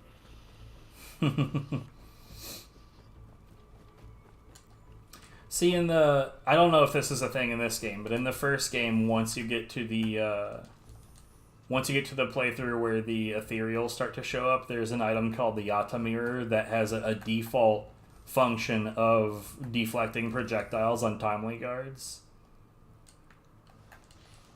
Maybe. It's an ethereal, so I would barely know.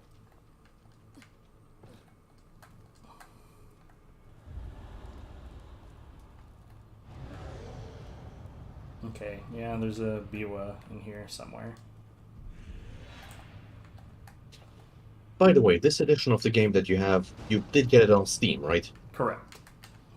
Okay, then you should have all of the DLC as well, I believe. I do. Yeah, it's the complete edition. Yeah, alright. That's a barely related question because I just remembered There is exactly one set accessory trait that I can remember, and it's the one where you are allowed to go into the negatives on your yokai gauge, and that one is from the DLC. Wait, what is this?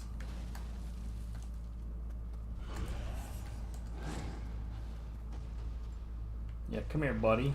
Are you dude? There's a fucking wall there, bro.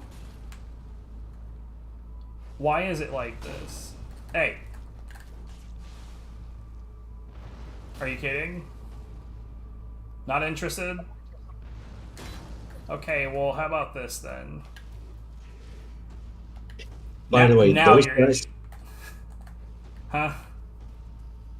By the way, those guys' shots count as a cannon shot, and therefore the glaive is able to reflect those as well. I believe it. Ooh, I'm honestly surprised that didn't harm me. I don't even know how much damage that should have done. A lot. A lot, a lot. What do you mean an explosion hurts?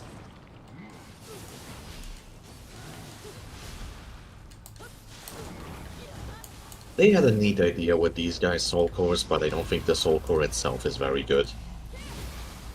Basically, I don't know if you've found one of their cores yet. Negative. No. Its element depends on the element of your guardian spirit. Yeah, that's kind of neat. Yeah, except I think the core itself is kind of bad regardless of element, is the issue. I believe that because I've yet to run into any cores that are particularly good. Well, aside from the hammer. What can I say? I am a jerk. Tell me something I don't know. Well, I mean, genuinely, like, Ubume's entire purpose is to delete ki. Bad. It doesn't actually do it. On Ryoki, I'm not, like, as you agree, I'm not really sure what in the hell purpose that's supposed to do. Whatever it is, it doesn't do it. Let's see, what else have I tried? I mean, the Yoki core is fine. Like, it's not bad. It's fine. Yoki is fine, Skeleton and Aberrant are fine, Yanamba core is pretty good too. I haven't messed with Yanamba, but it also looks kind of slow. I don't know. Kind of, but it always gives you a buff, which increases damage by 50% for a while. Or 30, I'm not sure, because you do the knife sharpening and then you lunge.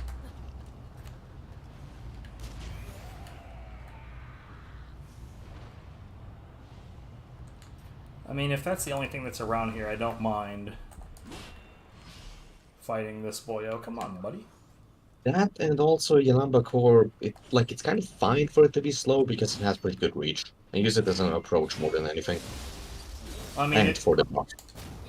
Like, if you've noticed, I typically use the hammer in the middle of combos to just, like, make maximum ki damage. Or to get a second to finisher off of dudes that are already down.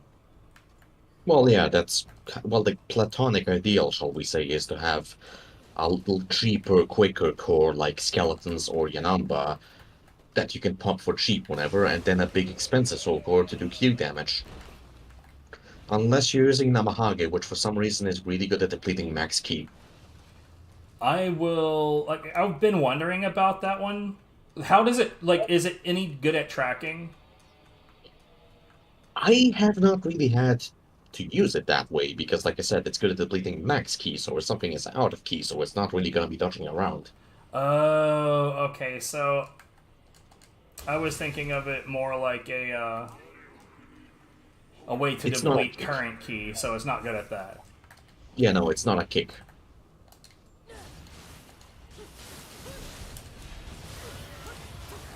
I don't think I have all of the Kodama. You got the message that you got them like 10 minutes ago. Did I? Okay. Yeah. Because I was concerned about that. Okay, I guess it's boss time then. I wish Yep. there was like a good, effective way to check if I have all of the Kodama mid-mission, but Yeah, there isn't really anything aside from staring at the side whenever you pick up one. so well, no, yeah, I guess I just failed to pay attention to whether that message happened or not. But I imagine it would be really hard to not have them all get in this mission, given that I appear to have all of them in this region now. So Yeah, you can always check on the final one if you got all of the others in the region. Which is kind of specific.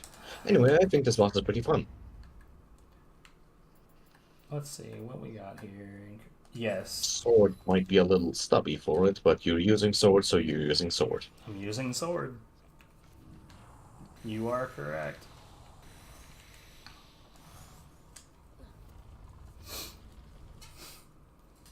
And I think I can die twice.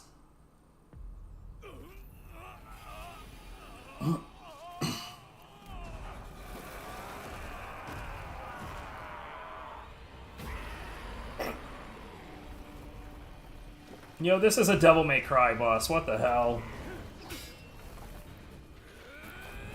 So-called free thinkers when an enemy has two colors on it. Well, it's a two-man red and blue. I don't like. He looks an awful lot like the guy what gives you the fire and ice swords in DMC3. Can I tell you about this little thing called Japanese folklore?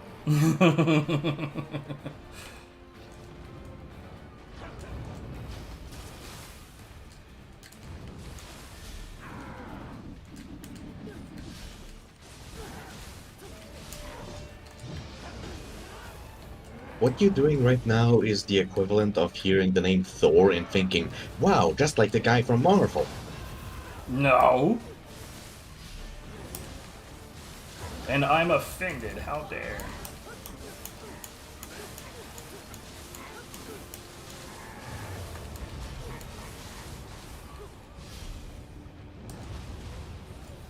Oh, that just hung around. Oh, that's a grab. I did not see his gray aura until like the very last moment of it. Yep. It felt like it was like hidden behind him somewhat. It's kind of bullshit.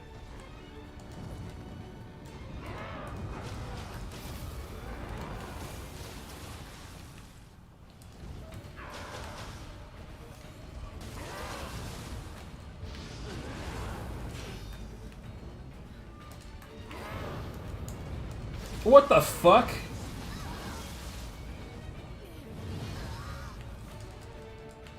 Okay. Huh. Well, we failed Yeah. the mission. That move is quite difficult to block with the brute counter. Because you need to get close enough to him to bash him, but not be in the grab range. Or time it really well. I mean, I didn't even try to do that. I was just trying to get away from it, but he just constantly spins at you to do that grab. That's pretty shit. Oh yeah, he keeps doing it.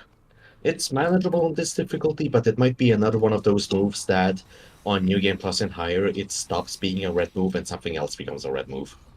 I'm not quite sure about that one.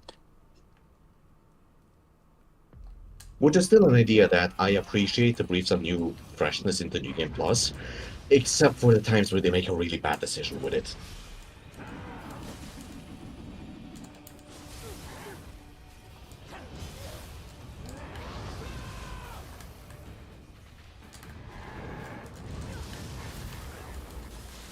Have you been able to hear me for the past 15 seconds or so? You said something about when they make a big mistake with it. No, okay. I ask because Twitch just gave me the connecting to chat message. But that's probably just a Twitch That's thing. just Twitch, yeah. Twitch doing a Twitch.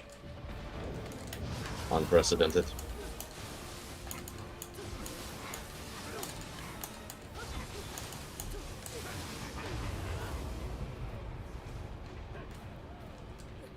On the flip side, I have no idea how you block that spinny arrow move with the other two counters.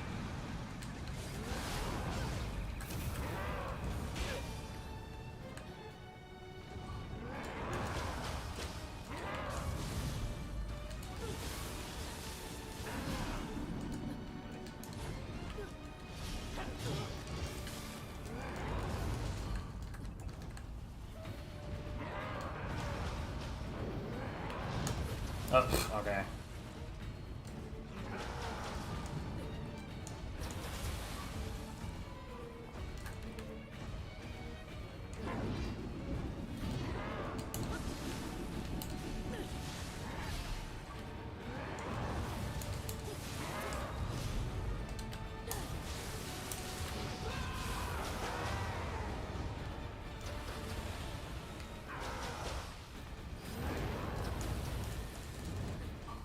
God, that is stupid.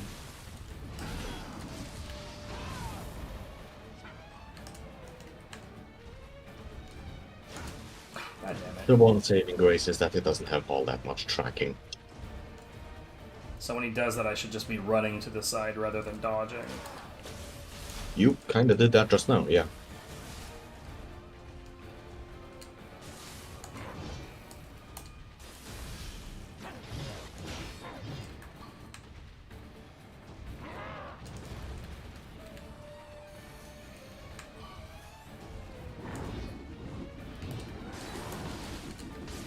Jesus.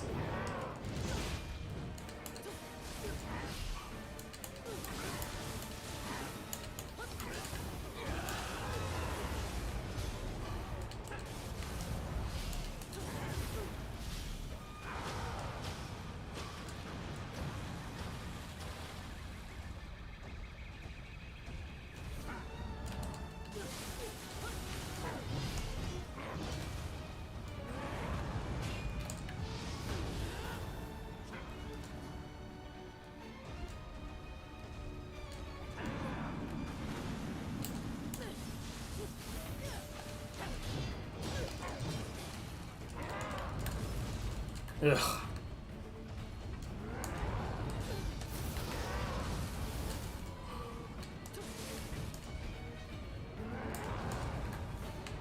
Well, that's the last elixir.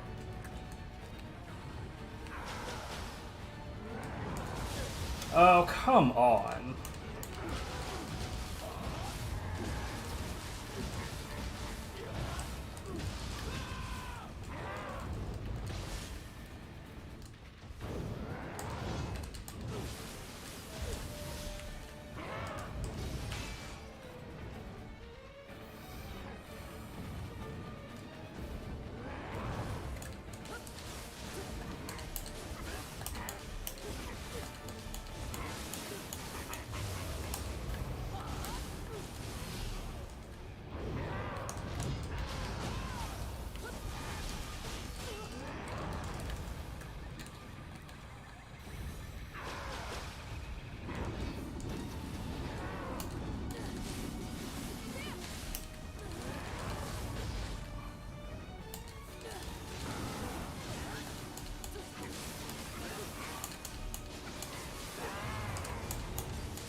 Mm-mm.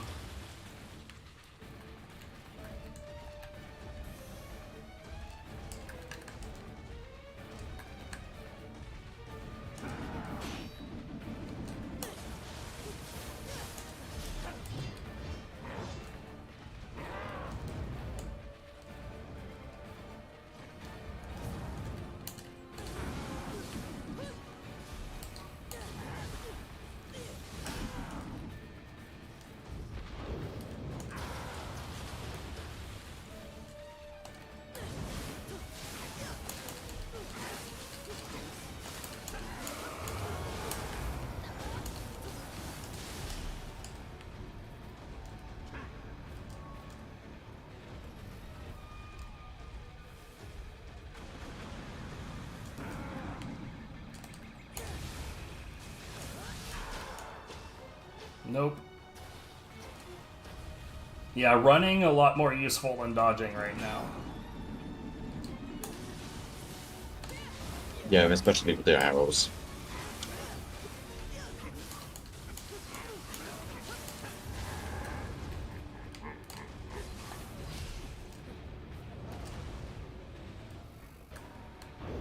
Oh, that was so close to a key break. Yeah.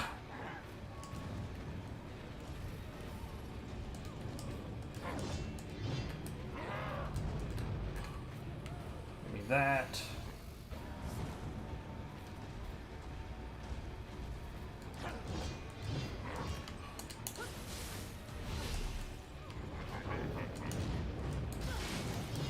Ooh, get out of here. Sir, stop.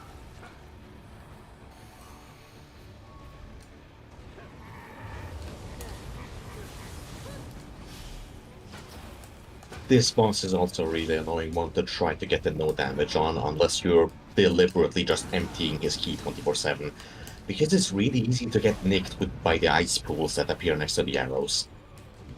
Oh yeah, I don't doubt it at all.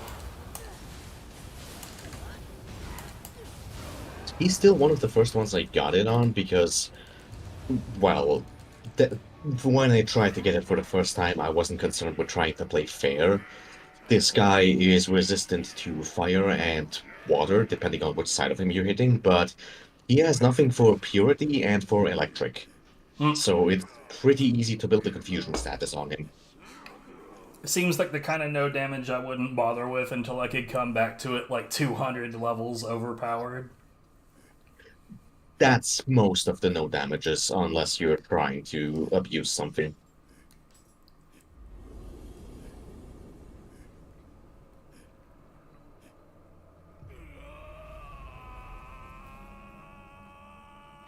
Then again, this is the game that allows you to come back from New Game Plus free or whatever you like, back to New Game and dunk on a boss in that difficulty for the no damage. Exactly.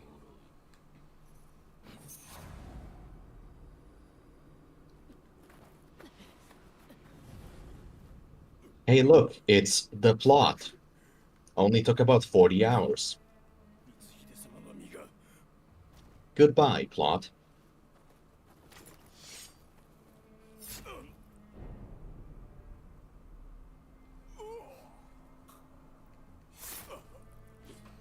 I am, like, the only thing about this plot so far that I'm, like, genuinely annoyed about is how obvious it is that we're gonna have to kill Tachikiro.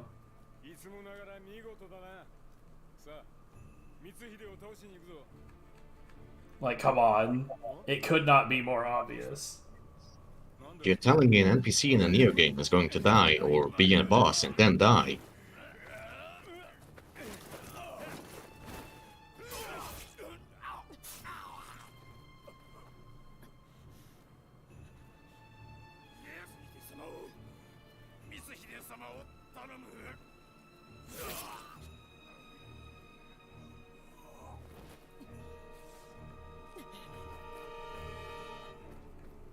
I genuinely miss whatever detail made them draw their swords on me, but whatever.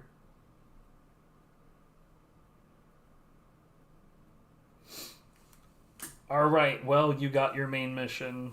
Main mission got did. Yep, and I might be leaving depending on what's next. Well, I think I'm probably gonna be leaving soon-ish anyway. Likely more submissions just to catch things up. Alright, just let me know what the next main mission is and I'm gonna head out after that. Okay.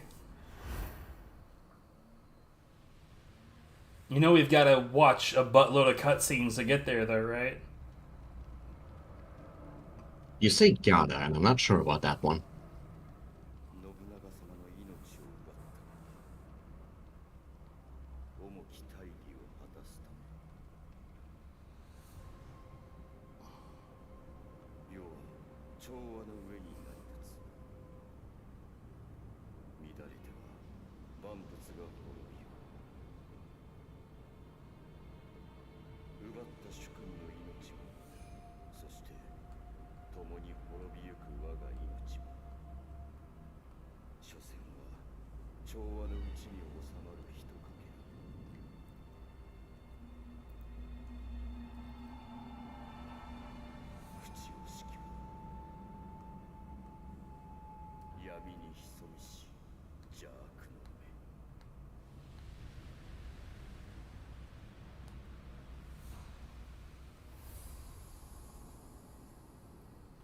I have a turtle.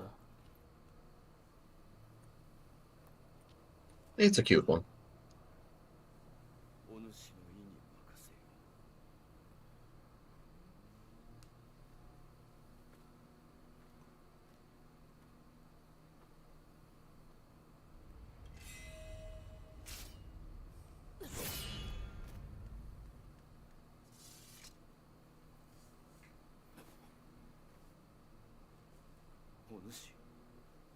吉郎とは異なる道を行くか。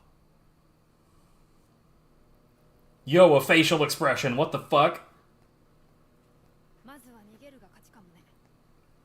三河の Sorry, I was too distracted by this guy being bald. I think he looks kind of okay. He pulls off this abnormal look. 行くわよ、一緒に。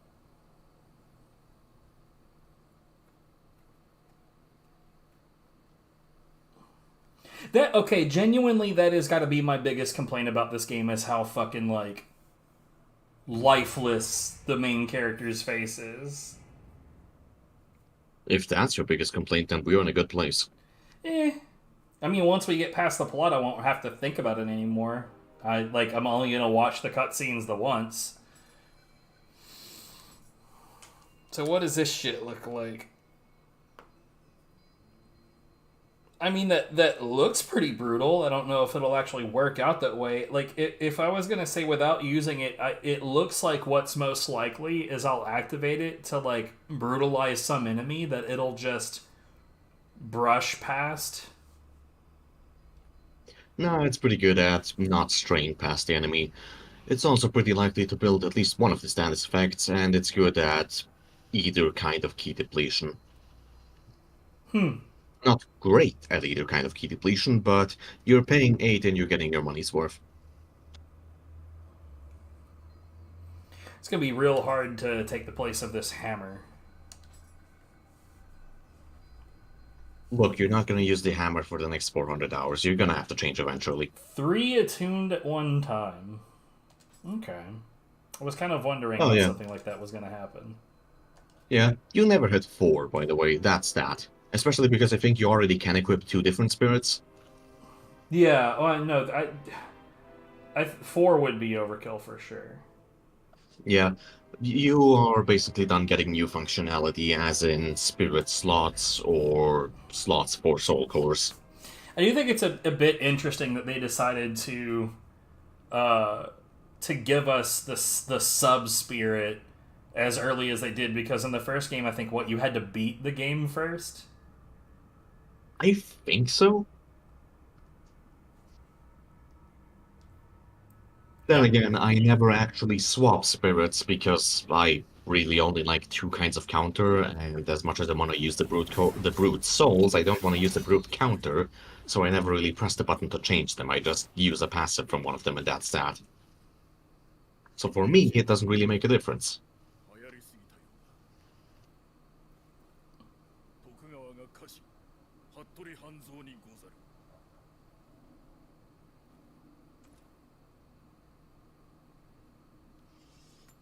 ここはまだ敵地。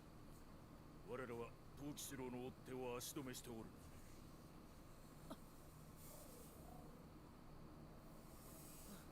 Alright, I forgot about his cat. 時は稼げた。まずはこの場を離れようぞ。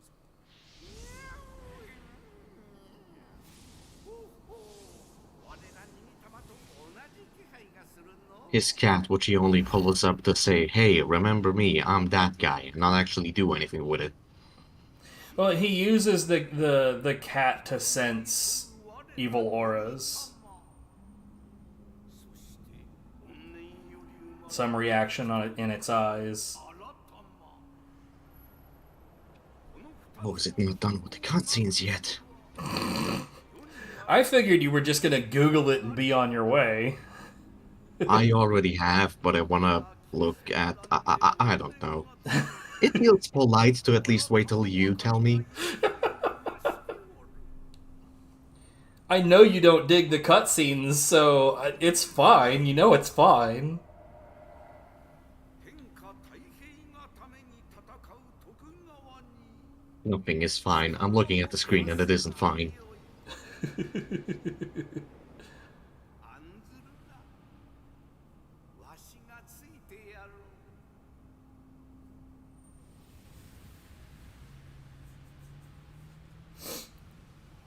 気に入られたか。続きはかけながら話そう。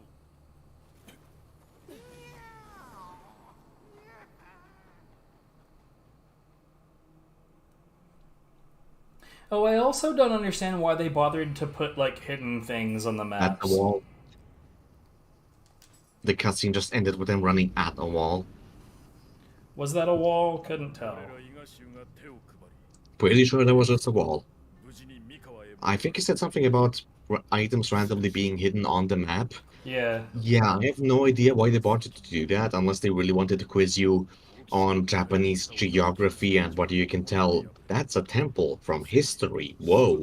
Except some of them, like when you first get to the map, not all of them are unlocked. You need to beat all the main missions. 徳川に代わり Hmm. 勝家殿を助けてもらいたい I think. I think. 勝家 It's one of those things I always forget exists, and then I go back to it halfway through the game.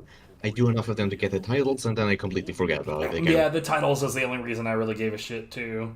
But now it's like, well, I guess I know that they're there. I may as well scan for them. But I typically do that off stream because who wants to watch me move a blue dot until it becomes a red dot for, 5 to 10 minutes at a time? Yeah, I just wave the mouse around, and that's decently quick. Though some of them are pretty picky in what exact spot you need. Yeah. Ruin draws near.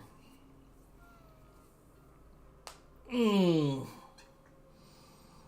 Okay, yeah, that's the one that unlocks the next tier of dojo missions for weapon skills. You mean like the mystics and shit? Don't you have another tier between Mystics and Nope. where you are now? Okay, then it's Mystics next. It's like I can get all the way out to the most advanced shit at this point. Just not the Yeah, that's that mystics. then. That's Well, that then. I'm pretty sure that's the one that unlocks new stuff. oh, hey, I've got one of these. Nice. I know that there was a listing that was like, oh, you need to have 50,000 proficiency in order to do these, and I'm just sitting here like, bruh. I may have gone a little crazy. Yeah, you probably need another 20 Odachi levels before you can do that. What? Yeah, you want to use Odachi more, about 10 hours. Bruh. Yeah, just use some Odachi. The Odachi still kind of Like sucks. small sword, what if big sword? Though there was the, where is it? I'm not sure about this. Like, I have yet to find a use case for it. On things that you can stagger because you keep doing forward movement, so it's alright, unless it's something that dodges away really far, like an Ogume. And I think you're able to get more damage out of this than a grapple on enemies that stay down for a really long time. Mostly bosses, but even then, I don't really use it that much. I instead use the skill where you hold heavy to do a forward forward stab, kind of like an EI, because the EI doesn't work for me. Yeah, that's what I have on low and high stances, the big stab. It's like, I don't know. I have this here thinking, like, maybe I'll use it on something at some point, but its key use is kind of unacceptable. So I'm gonna have to, like, I don't know. I'll see if I can't find a way to warrant the amount of juice it takes up. Yeah. I guess Odachi doesn't have any other swords, any other skills like Reaper on the Kusarigama or Water Sword on the dual swords, where you just sit there, hold the button, and empty your key cage to do big damage. So they wanted to do something like that. I've heard people praise the skill, but I don't really know that I trust the average random person's evaluation of skills in this game. Yeah, I saw a thread that said something like, are there any other crazy good boss skills like swirling snow? And I'm sitting here thinking like, oh wow, Sure, there is the next boss drops one. Except it's for hatchet, so you don't care. I mean, I still want it, so I do care. We call that hoarding, and it's commonly seen as a problem. Well, that's how I deal with it. I'm gonna deal with it by leaving. AKA not dealing with it. Wow, rude. But no, yeah. Have a good one. Quack.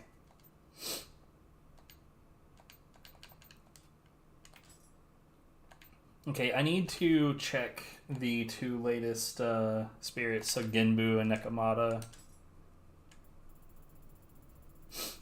Did it add this part? Because, no, like, these feel like relevant chapters.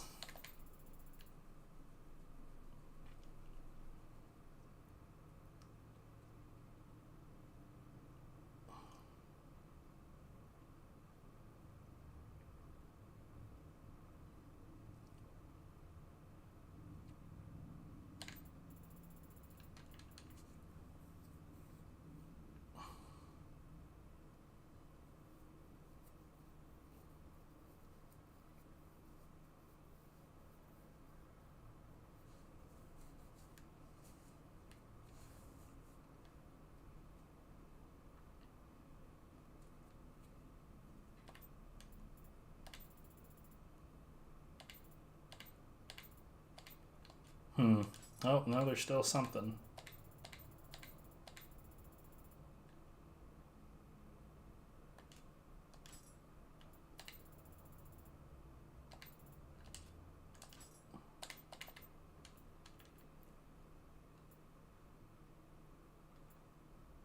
Okay, I feel like I missed something during this cutscene, so I'm gonna watch it again.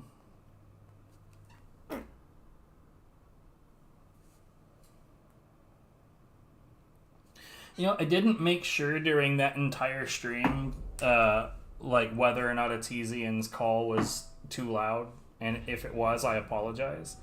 I'll need to try to remember that next time.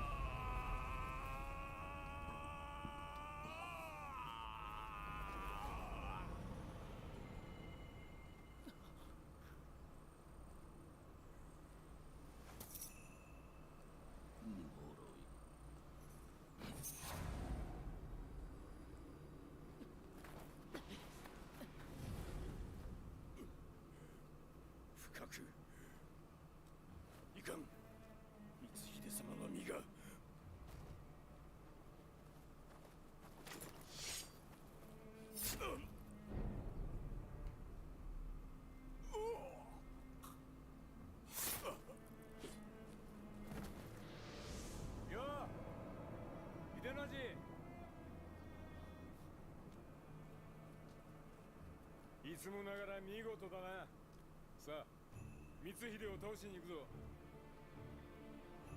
お？どうした？なんだよ。おい！ただいまねよ。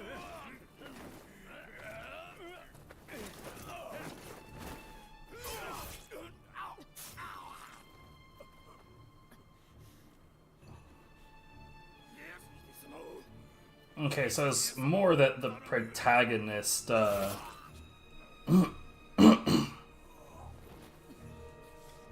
yeah, is more the protagonist's behavior that.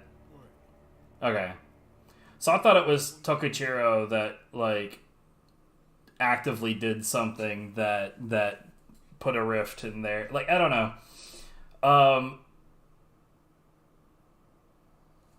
Interesting. Okay. I'm not doing a very good job of verbalizing what I'm thinking there, but it, like, I thought that there was like an active betrayal there rather than, you know, Tokichiro and the group with him are planning to do a thing and actively currently doing shit that the protagonist doesn't agree with, and so they part ways.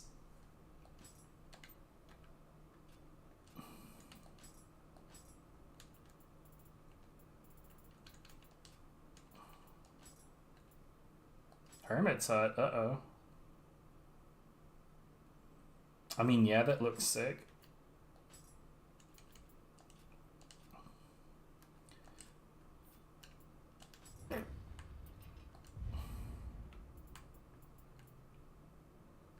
Increases capacity, health gained from elixirs, damage from yokai.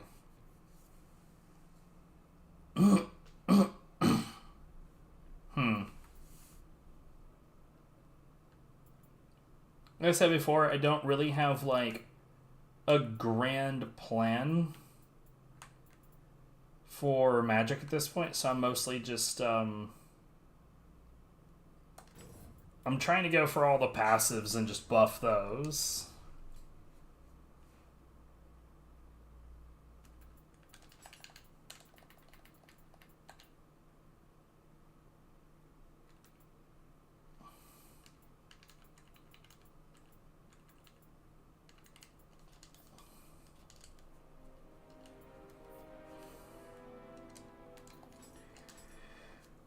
So what we got here? Got a new level 84 Sward.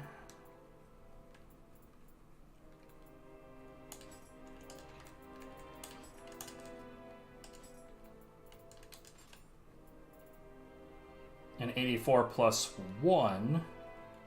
So of the two that I've got, the Smirk Swiper is definitely the weaker of the two. Imbue Lightning, son of a shit.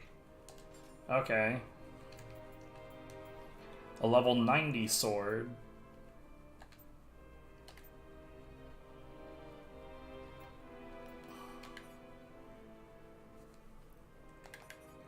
So that doesn't look all that useful, but like, hold on. So we've got 707, 751.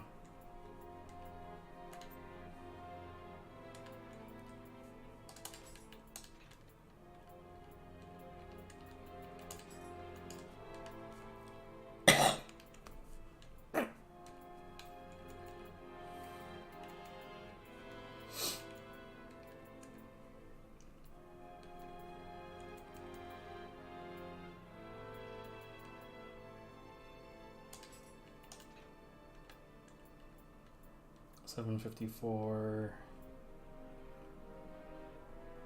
See, this is the best water variant of this I have. I think I want to get to a point to where I'm starting to keep elemental stuff around. Do I really?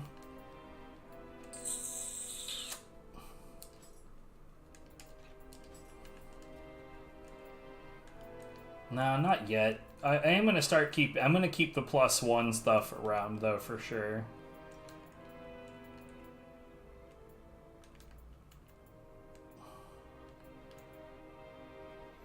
Interesting. 690. I mean, it could replace either one of those. It is a fist and not a claw though, so we'll replace this one.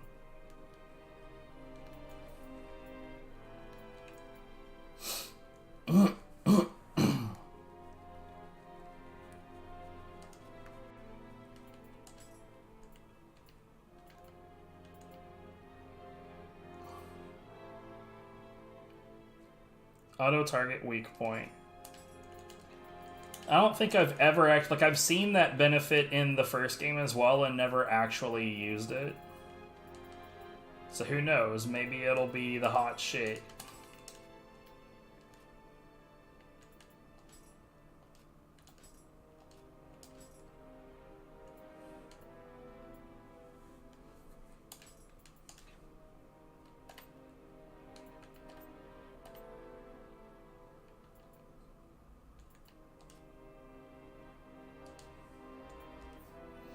Alright, time for a bit of extremely unfun menu.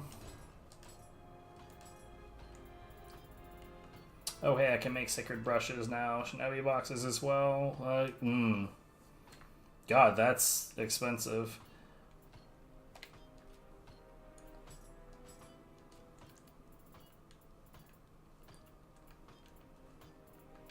Wait, really?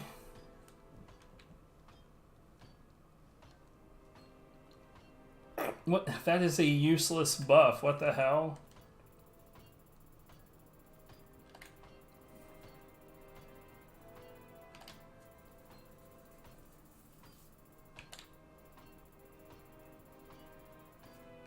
Here, hold on. I gotta get out of this thing.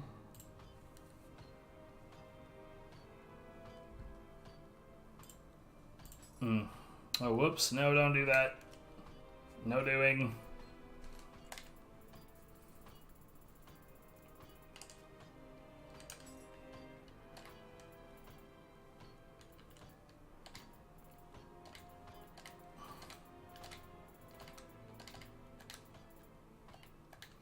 Aberrant Switchblade. Interesting.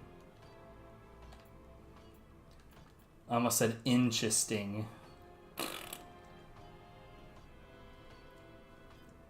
Damn, Gyuki wing membrane, that's something. Okay. Temper, I think it was, yeah.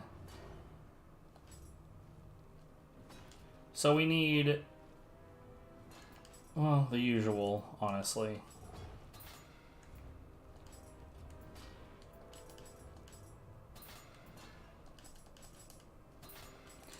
The thing that I dislike the most about tempering the armors is that man, they focus so much on skill, do more damage. And like even if it was like on a weapon where I could guarantee this benefit will always benefit when it's on this weapon because it is attached to a skill that weapon uses. But like on something like this, like I think this is an axe/hammer skill. I'm using the sword right now, so it wouldn't apply at all.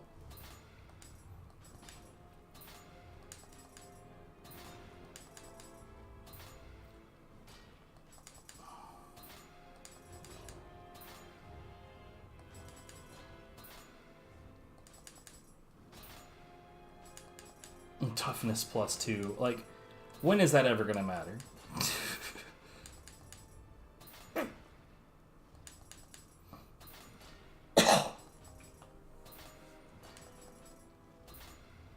Oh good, bare-handed attack damage. We have everything we need now, guys.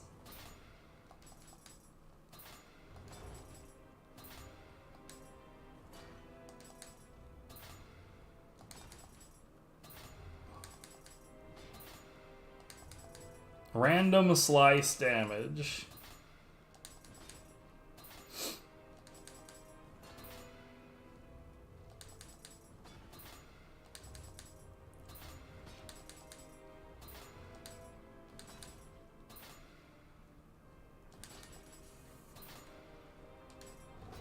You know what? That'll do.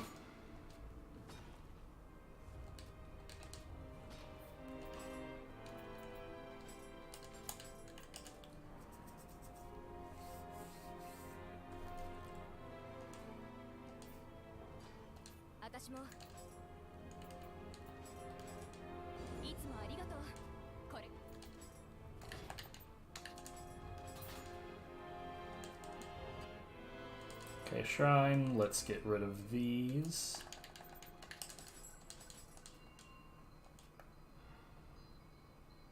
Let's look at these guardian spirits. So I have the Nekomata, Feral, extended burst counter. What does that exactly mean? Interesting. It doesn't look like it has particularly useful things, but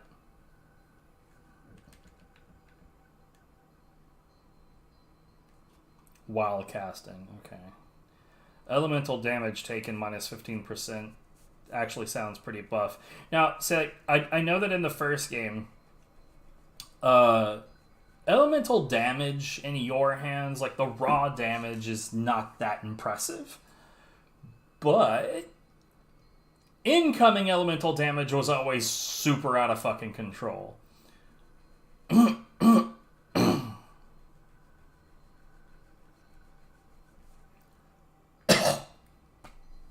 I'm dying. Anyway. What do they get? So, okay. Yeah, those aren't good. I could see that anima bonus right there actually being useful once I get like elemental attacks. Like once I have more instances of elemental attacks.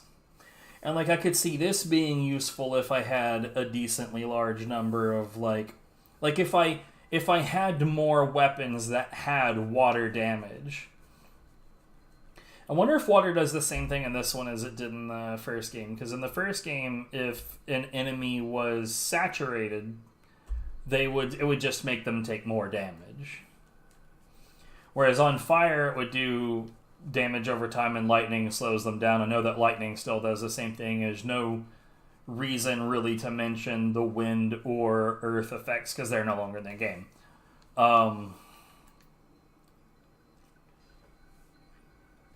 Life drain on yokai ability hit.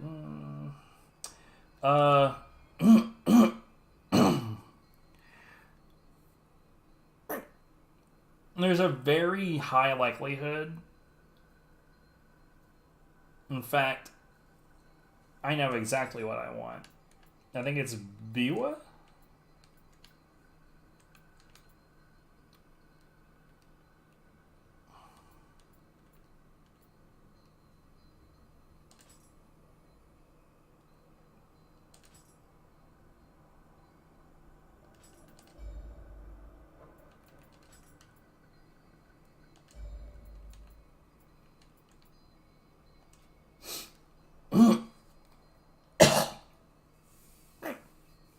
That soul core drop rate is the first thing that really comes to mind.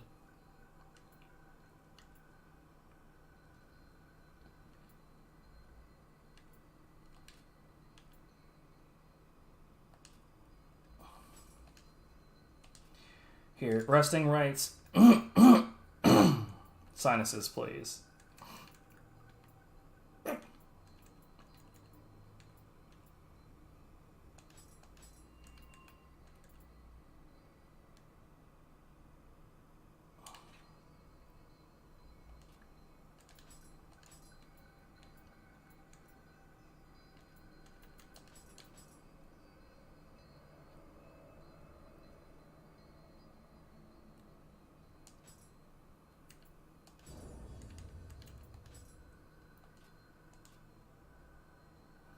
I don't think that there's anything else in the list that I can even work on.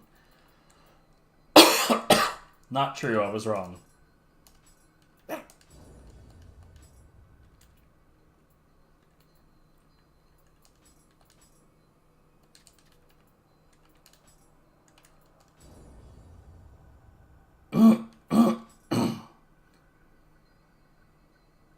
I must have gotten rid of all the ones that were like lower levels.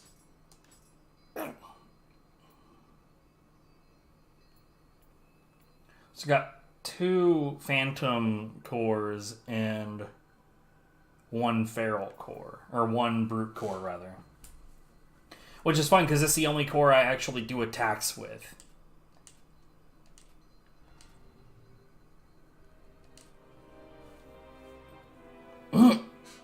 Alright, I gotta take care of something and I will be back. It saved the settings from that version. Hey, could you do an attack? Yo, the map is gone.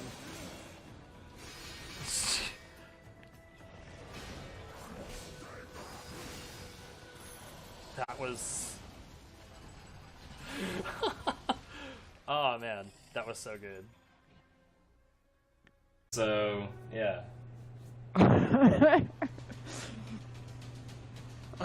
My girlfriend's 3 hours behind me, and that's... Tiny planet, I'm gonna take you. Forget me now? Ooh, shit!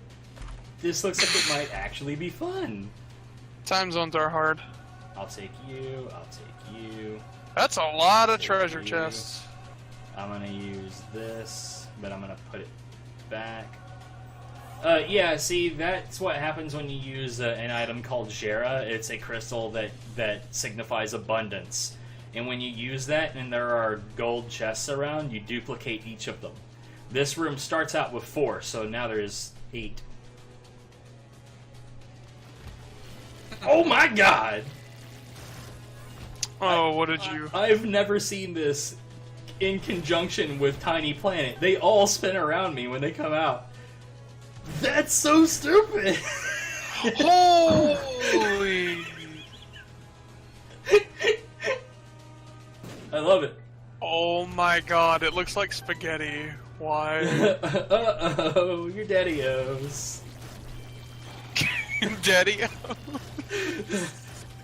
fucking stupid. I'm stupid. Leave me alone. I like being stupid. It's fine. Legit looks like spaghetti laser. Oh my goodness. It's fucking stupid. See this? This is fun. I'm having fun. Who knew? Every boss instantly dies. Anyway.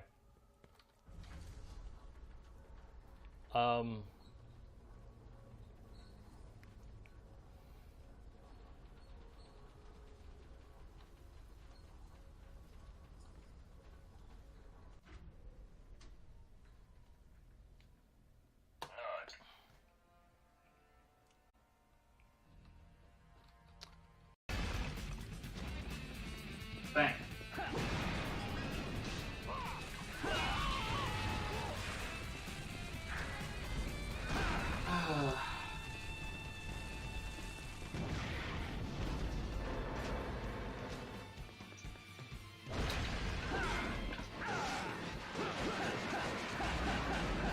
Honestly, did not remember if that was going to be the one with the water or not. Oh my god, look at how slow that went. Note to self, do not use a barrel on the giant enemy crane. That caused an obscene amount of slowdown.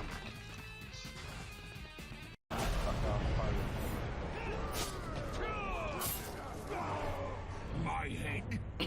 Really?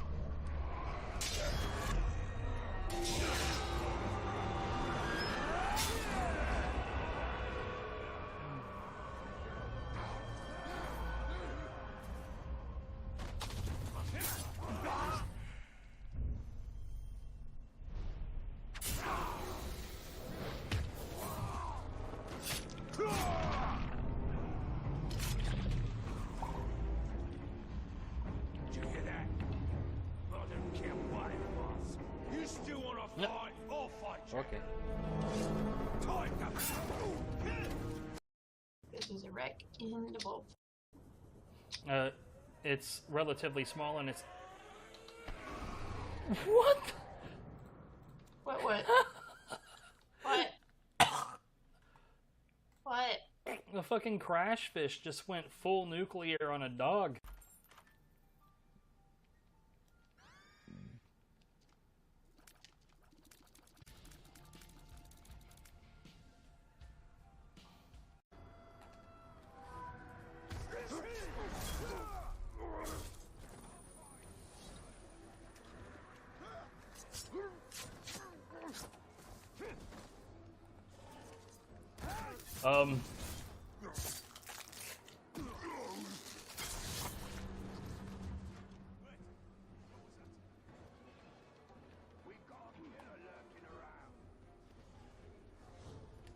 This is such a well-made video game.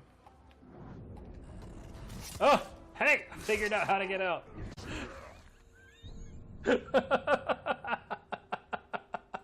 Oh my god. Oh god, what a disaster.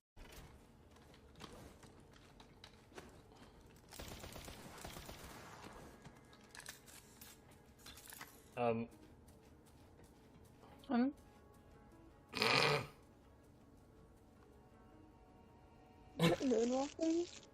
Yeah, it moonwalked away through the table and then also through the wall and then also through the other table.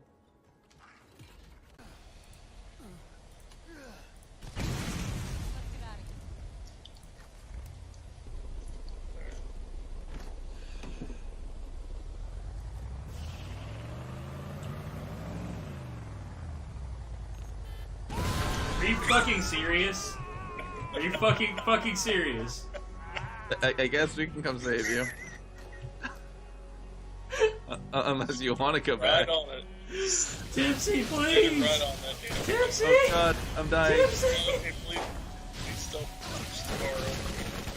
Oh, man. Oh, god damn it! That was bullshit. Hold on, I can punch him in the butt. Don't ask me how my reach works. Times.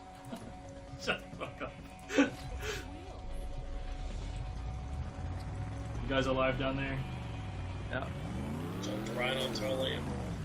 Shut the fuck up. Yeah, maybe you should highlight up. Maybe you should shut the fuck up.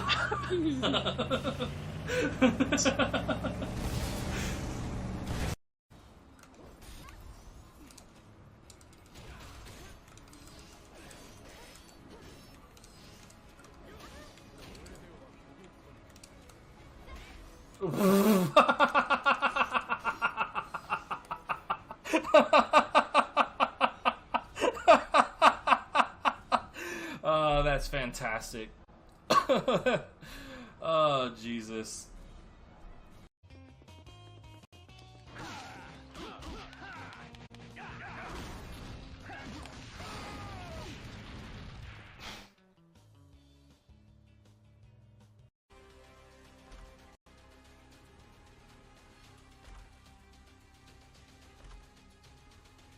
Holy shit, hold on.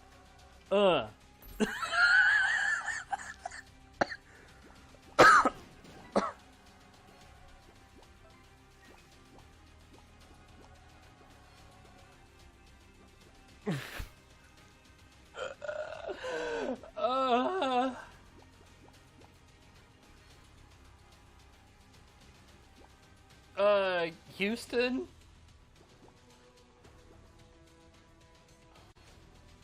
We have a problem. Oh my god, you're such a dick. What? Get off my car. What? It's a successful melting. Get off. Don't. I'm gonna freaking.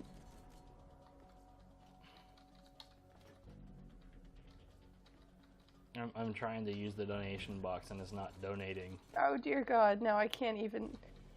Can't drive it away.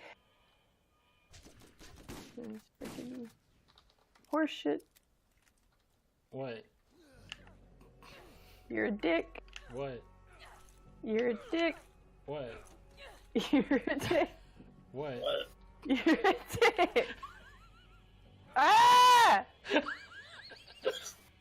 What? Dick. What? God damn it. Oh, that's what.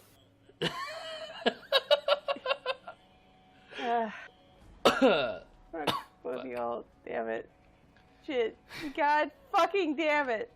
What? Ah! Get in the car. God damn it. Fucking fuck. God. Oh god! Freak. Okay. This car might. Circle, yeah, the circle of duty is just you're. Don't move. Don't stop. Yeah, I see it now.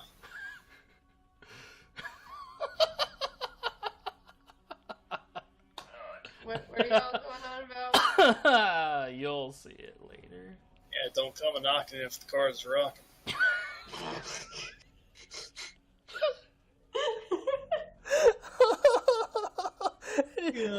And he's like turning his wheels and shit, and it's still like bobbing along. Oh my god. Okay. Okay. Oh god, I came a knocking. What you going? What? Oh my god. Jeez.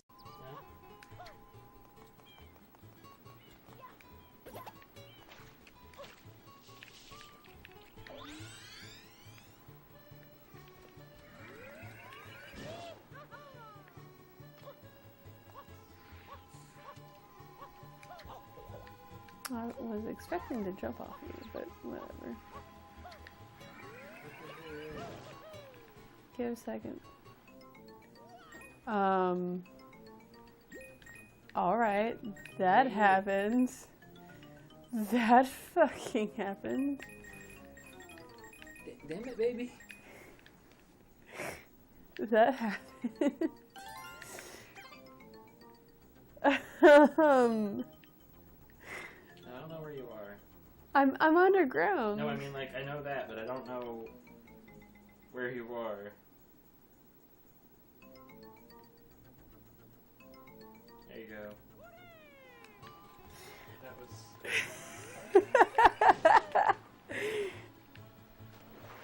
Oh man, Super Mario Sunshine, though.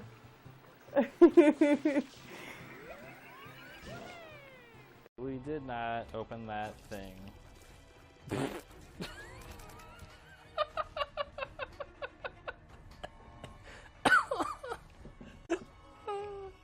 This game is trying to kill me tonight. Oh, fuck. The last piece of that accursed plate. Now, get back to Ulthane and finish this business. Yeah.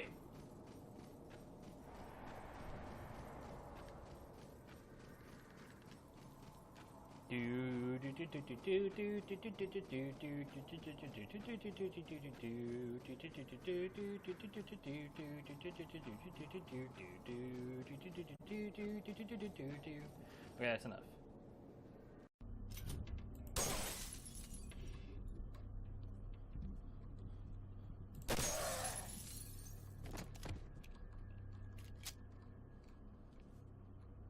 Okay.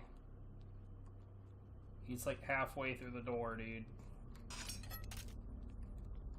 The gun has an bullet left.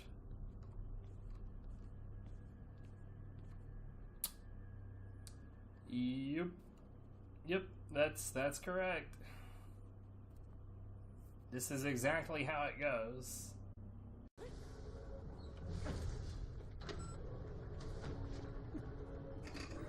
Are you serious?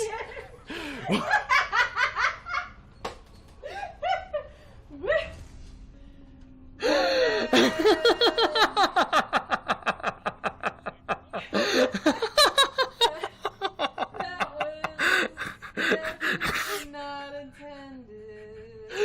How did you manage that? I got caught just I know how, but how? just the perfect one. Jesus.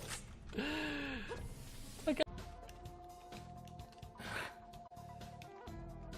wow. Yo, what the fuck? I need to highlight that.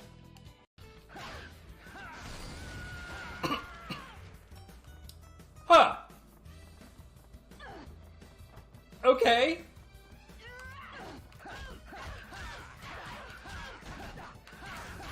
I suppose that makes sense. That the boat is theoretically present.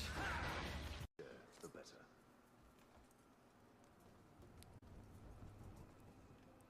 What the fuck?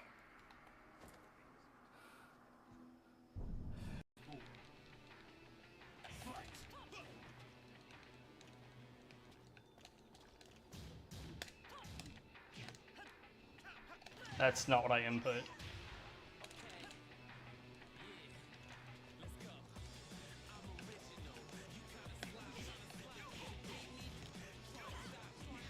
Yeah, I deserved that. But you deserved this.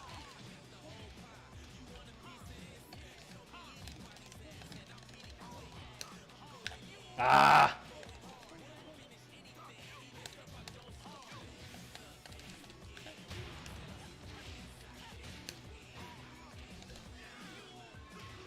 Stop!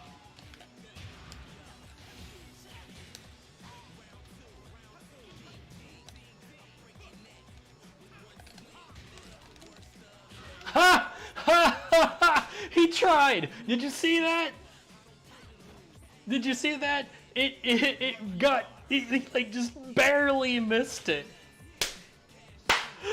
Oh my god! That is hilarious!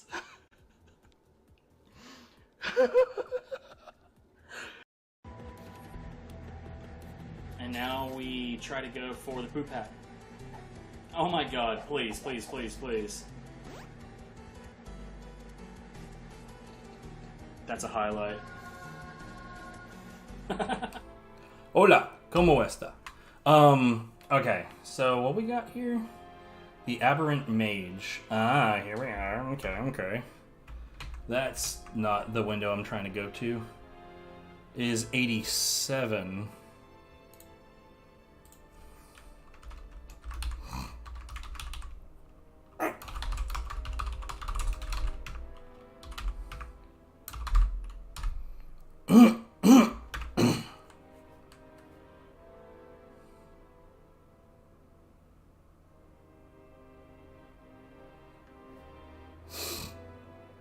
I'm just making sure that I have all of these things. Ah.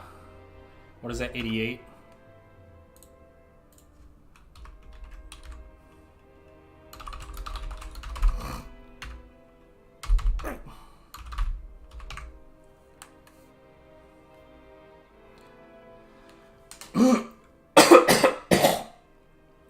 Guys, I'm sorry. My sinuses are freaking out.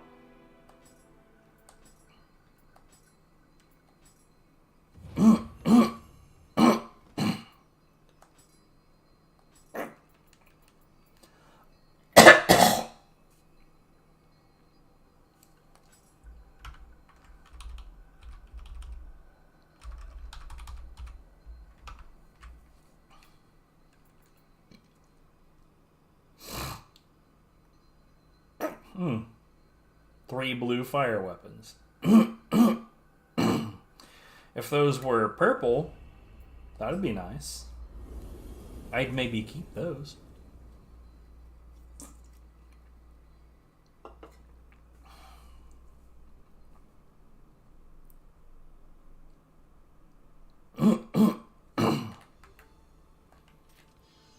Okay, now which of these two swords is what? So I got the dancing blade. Yeah, I think I'm gonna focus on the. Actually, these should be in the other order anyway.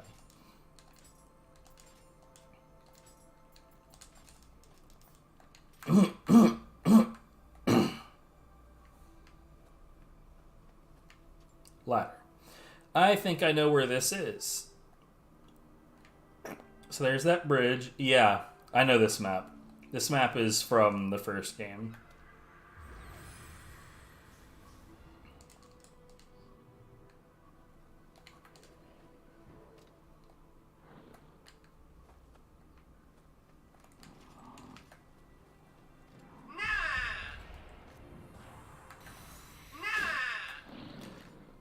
Ducks, man.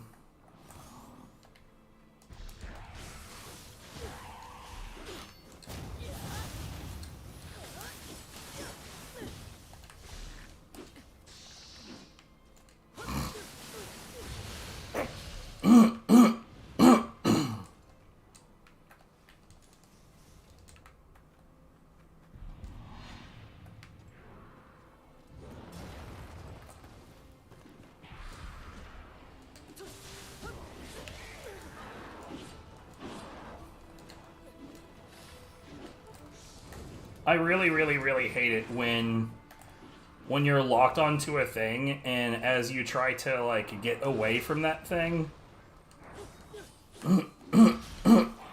the camera just like punishes the shit out of you.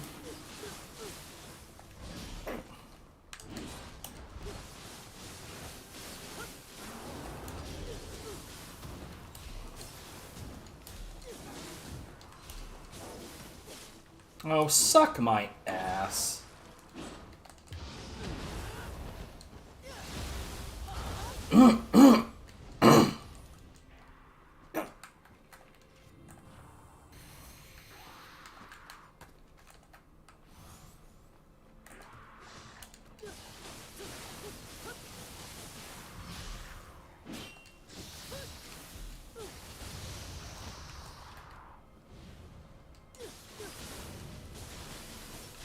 Yeah, just get out of here.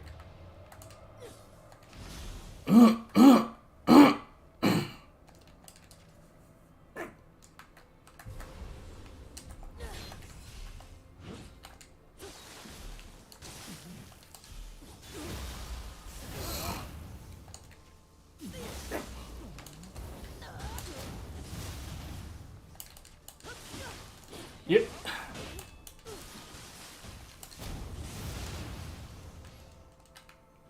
goes from on the ground to standing and immediately attacking with a super armor. Oh, come on.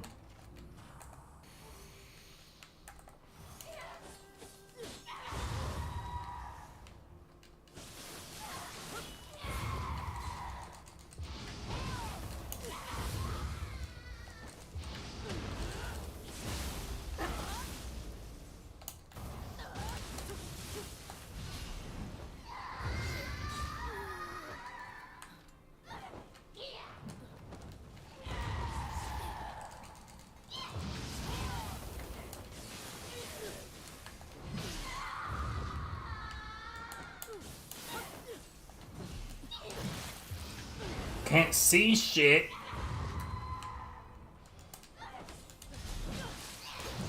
I swear to God.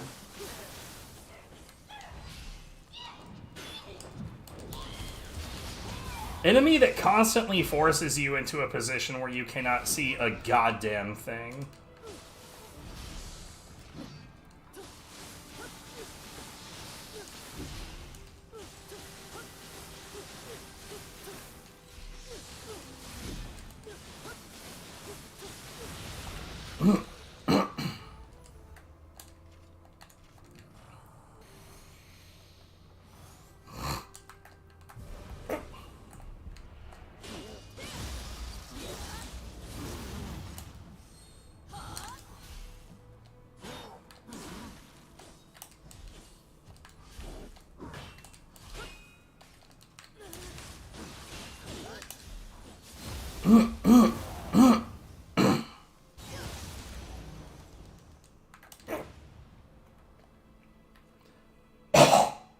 Horrible sounds. I love it.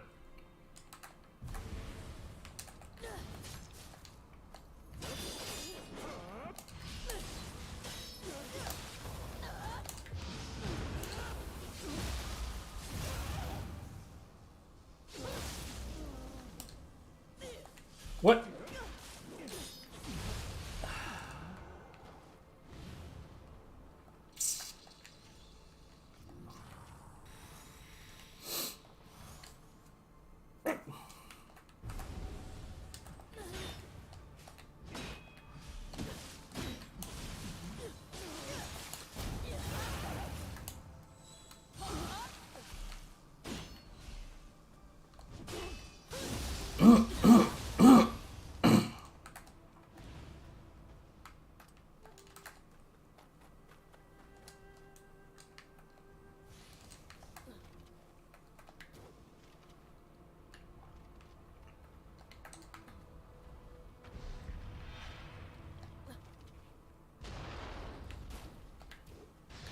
Shut up.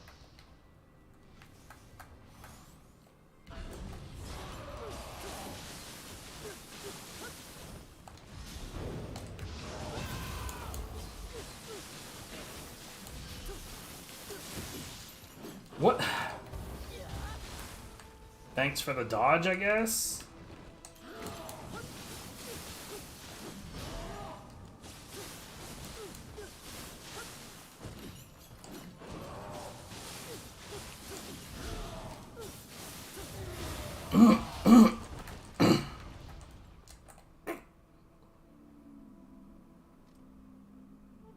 Gonna back up a little bit so I can pop one of these.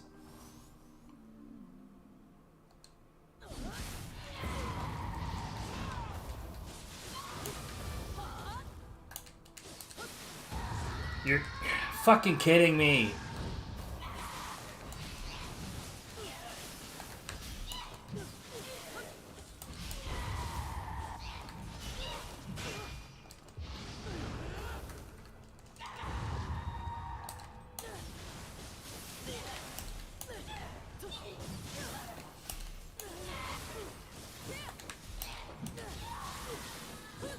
Fucking annoying.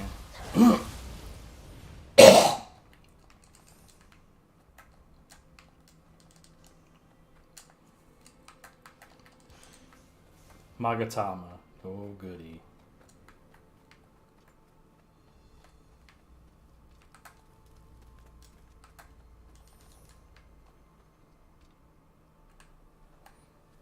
genuinely doubt that that's not where the ending of the stage is.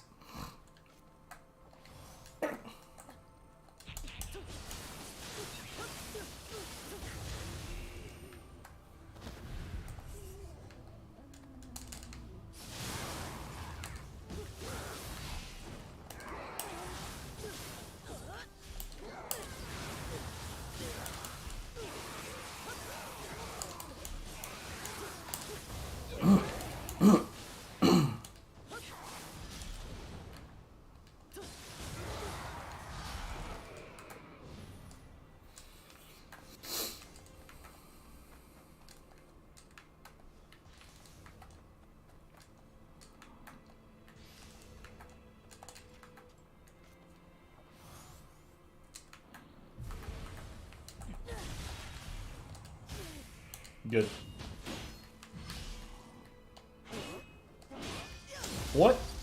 What countered my slash there?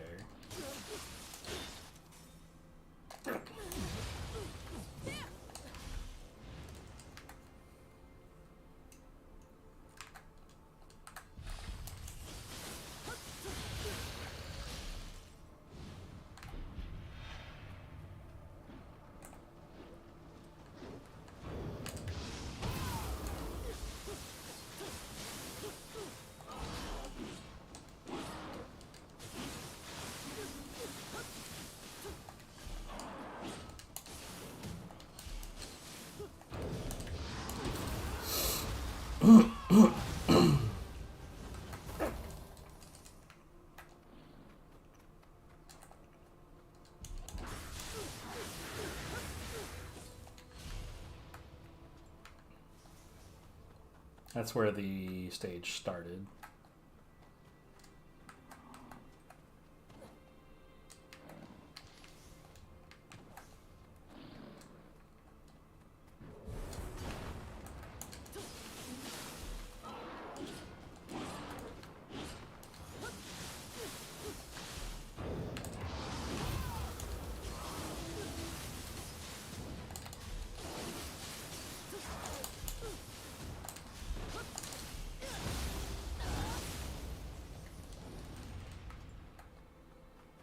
So I didn't even consider the possibility that he was above me.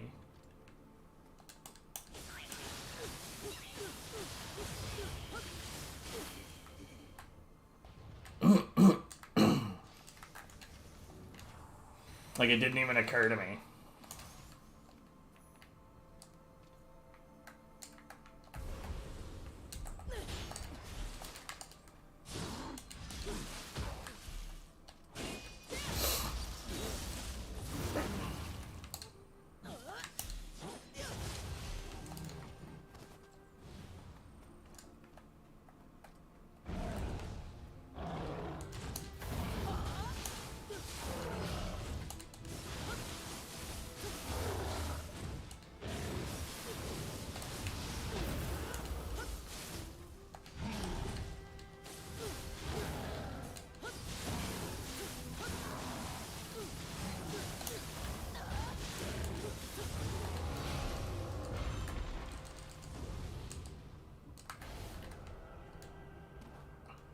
Redman.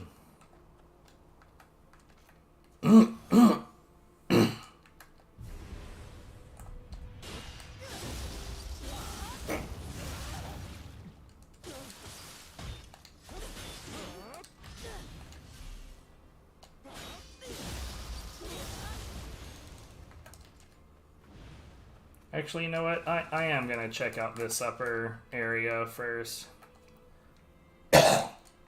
My sinuses are gonna kill me along the way. Delicious.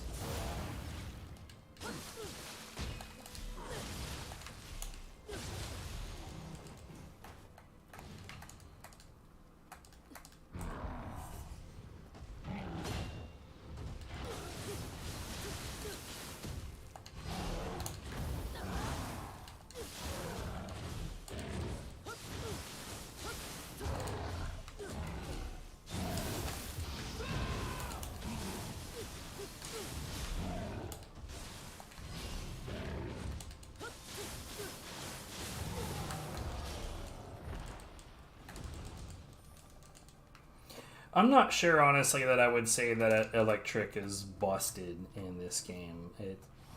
I don't know. It didn't really feel that useful in the first one either. Because, like, are there some benefits to slowing down the enemies like that? Of course, obviously. But, like, are there some negative aspects as well? Yeah.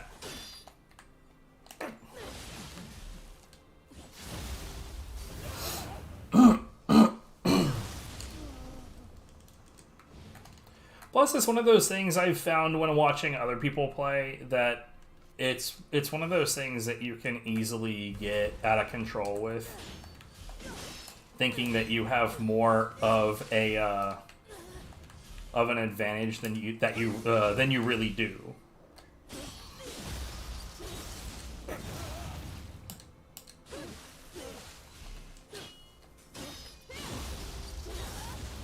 So people will sometimes just kind of swing wildly, not realize where the limitations are.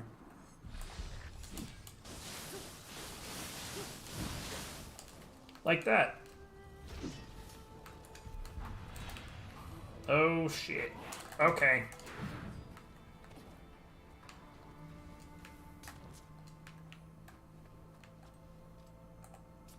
Hey, wherever you are, could you fuck right off?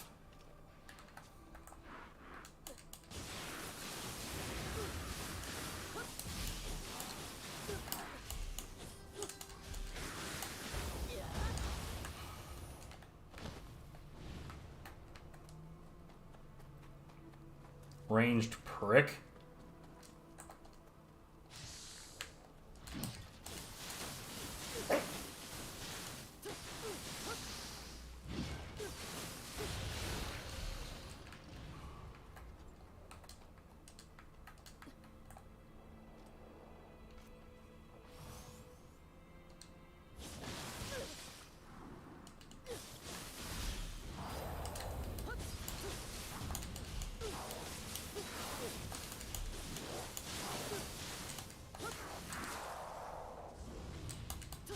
Okay.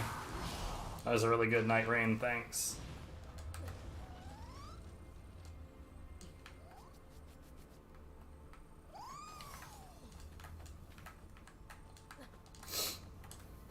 Look, right now I'm just confirming that this is in fact where the end is. And given that there is a shrine here, that looks very much to be the case.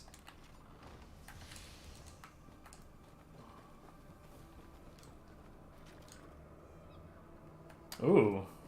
Okay, that's a good way to do this.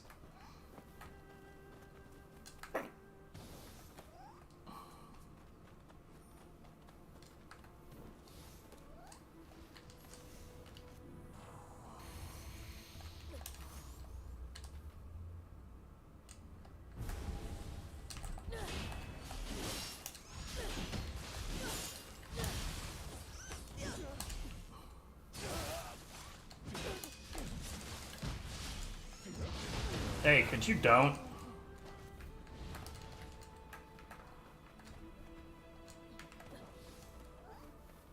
Very annoying.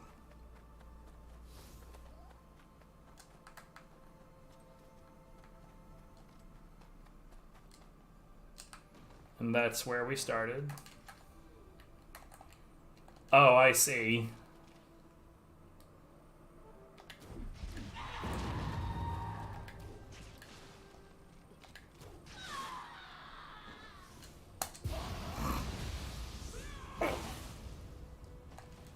You know what? That's acceptable. I'll take it. I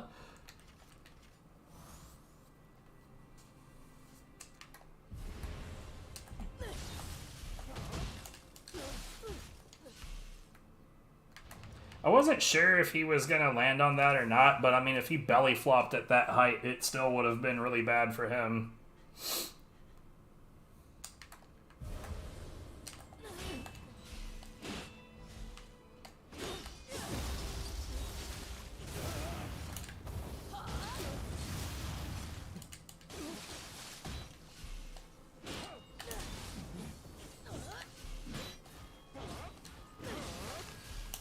Thanks for the juice.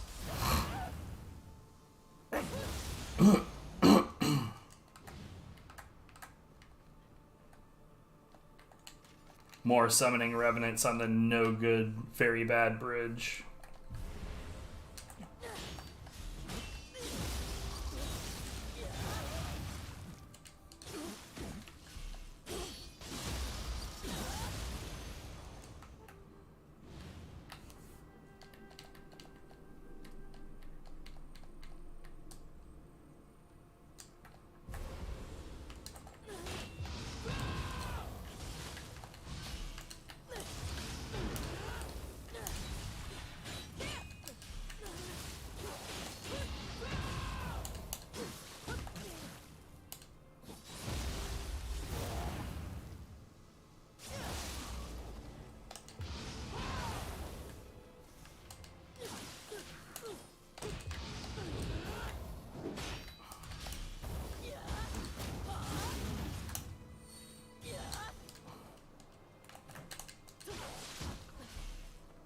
So about attacks not being able to send you off of ledges.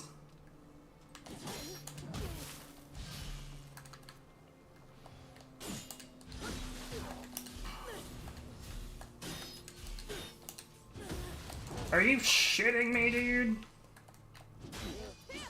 Oh, God.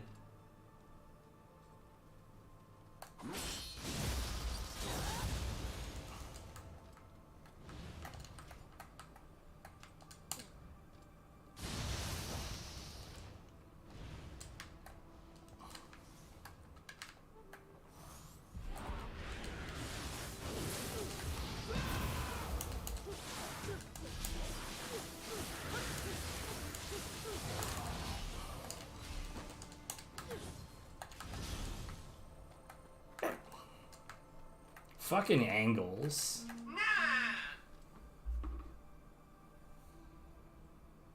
Oh, Jesus.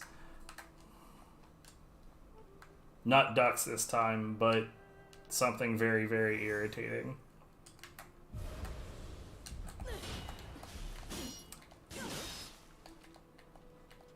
I love how the game is distinctly aware of the fact that Revenants have a stupid benefit to being on the edge.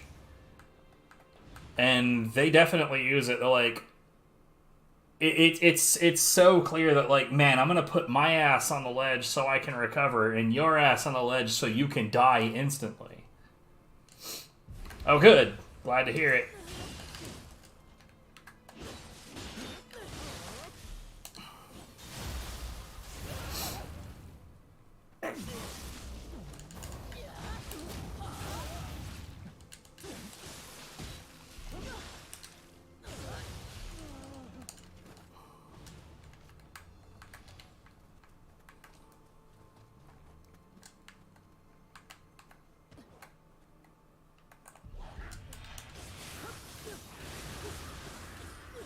So, you know, honestly, from a stage design standpoint, that's the wrong yokai to put right here, because Yamamba can very, very easily be pushed off the ledge.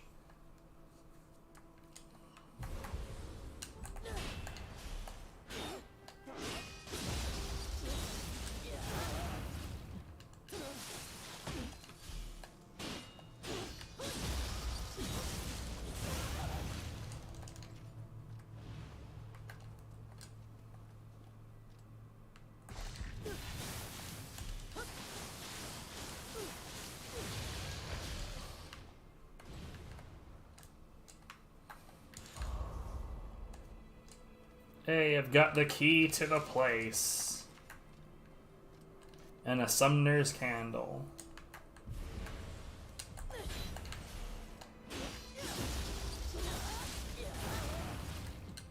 Stab in the face. Alright.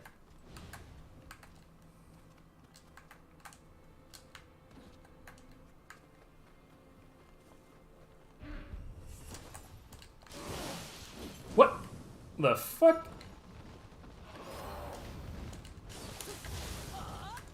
Oh, bite my ass.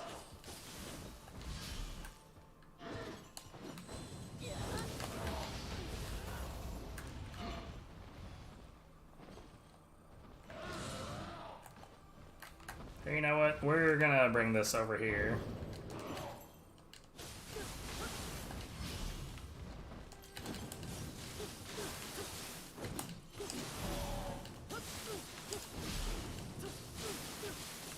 Oh, hey, look, there's the loop. Eventually he'll break out of the loop, generally by doing a red aura attack. Generally, but not always. Sometimes they'll just jump back. In the first game, you could keep him in that loop. I want to say forever. I have kept one of those in that loop for a very, very, very, very long time before he finally just died. But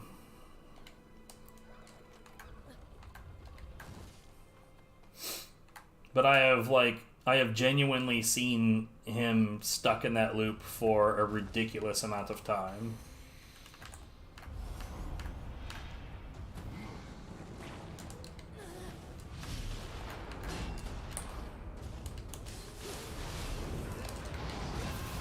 Ow.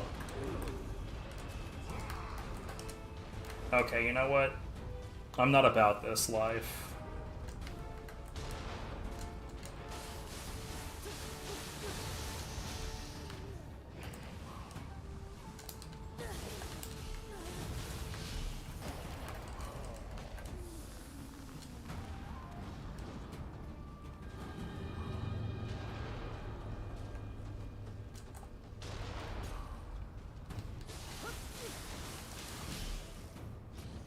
What?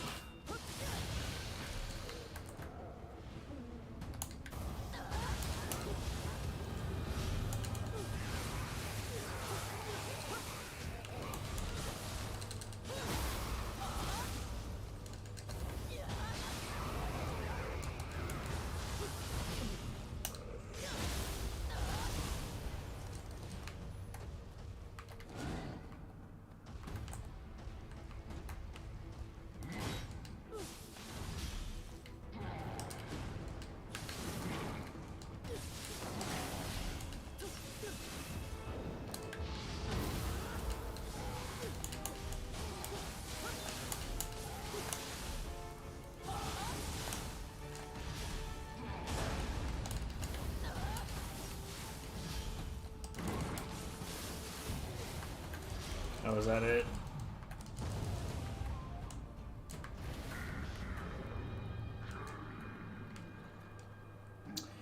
Now, see, I don't like instances like that. I would much rather have it such that I have to kill all of the enemy. Ugh, God, dude. I would much rather have to kill all the enemies present. Maybe not necessarily these, but the fact that I can't even interact with them after the fact is, yeah, I don't know. It makes the stage feel incomplete to me.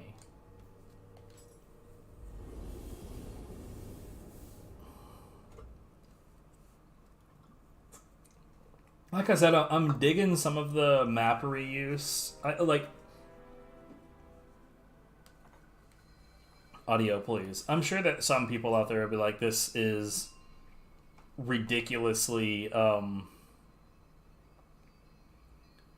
lazy," you know, to just go ahead and reuse maps from the first game. And I could see audio, please, and I could see that. But at the same time,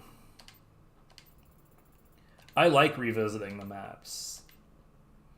There's also plenty of unique maps. It's a good mix, I think.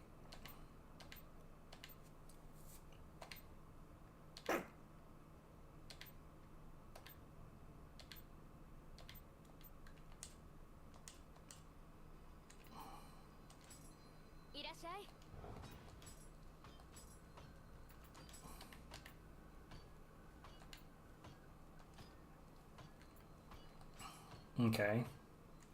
Well, what did that do for me, really?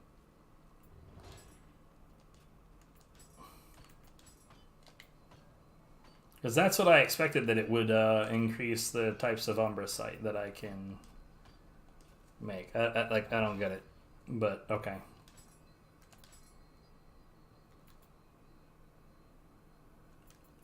Wait, what? Did I had the wrong fucking thing on, dude?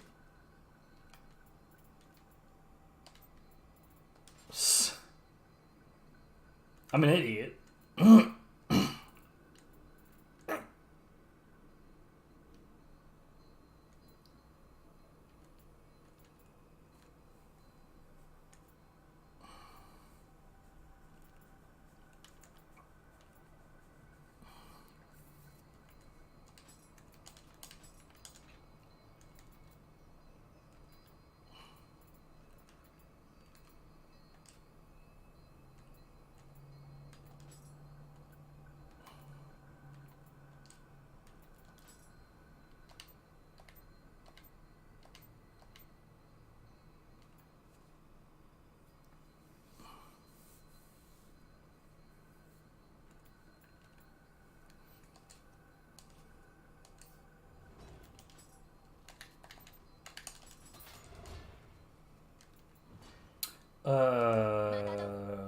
Shrine.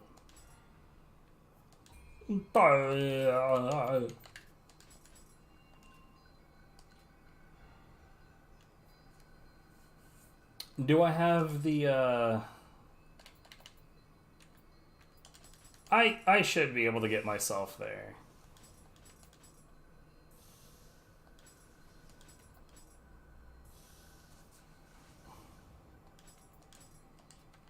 Actually, no, probably not. This is 1.3, right? Yeah. Or no, 1.2. It still didn't make it there. It doesn't really matter what the number was. Okay, the warrior.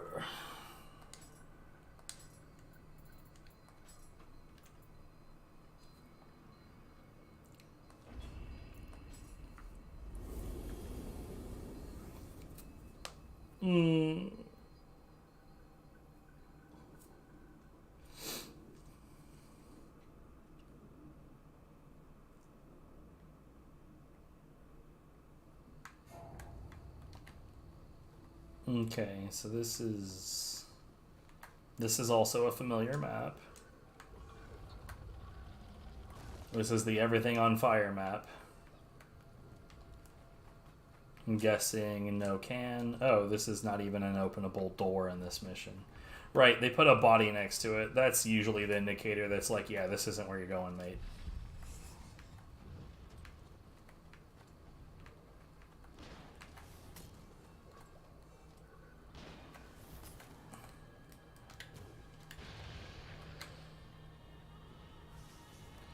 So, the mysterious shadow. What? Sure.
Bro.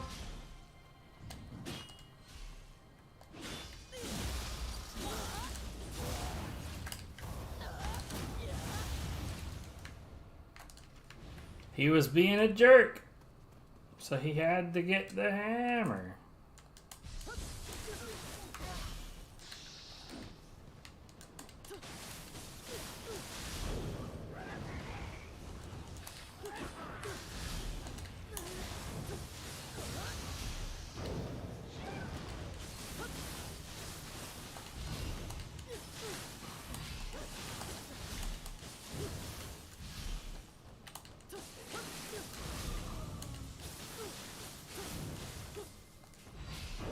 Really, like, I don't know, there's too many enemy types in this game that are just dodgy pricks. Like, I'm not saying, like, oh, game bad, too many dodgy pricks, but, like,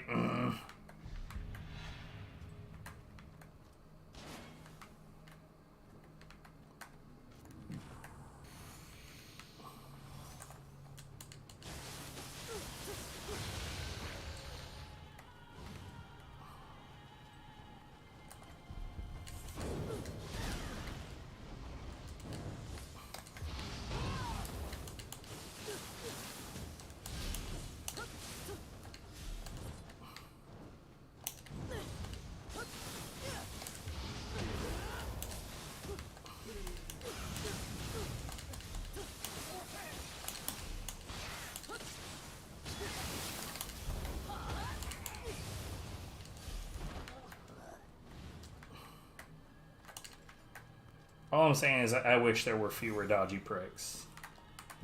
Like, actual combat, please. Not this, like, chase me, tag, you're it bullshit. I've never been a fan of that kind of thing.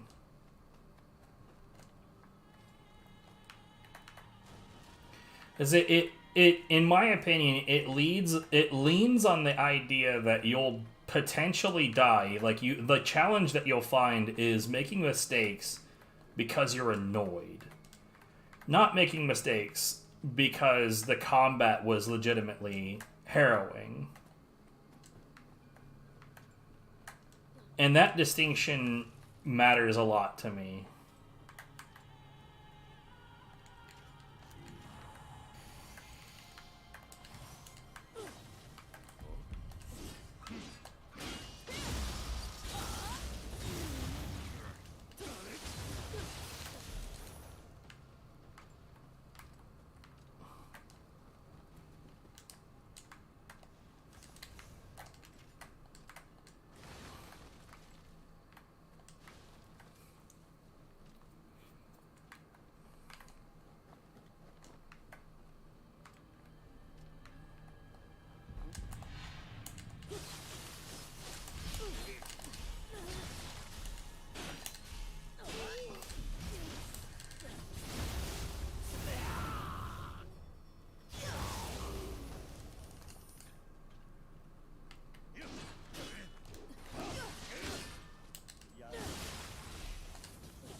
Ugh, you goddamn fucking ass piss a shit a dick. And those are all real words, I'm certain of it. Let's just spam ranged guys too. It's just, I don't know, there's definitely more annoying design choices in this game than in the first. I feel like the first is more like challenging in like the direct ways that combat should be challenging, and then there's all of this shit. I don't even know how to describe it.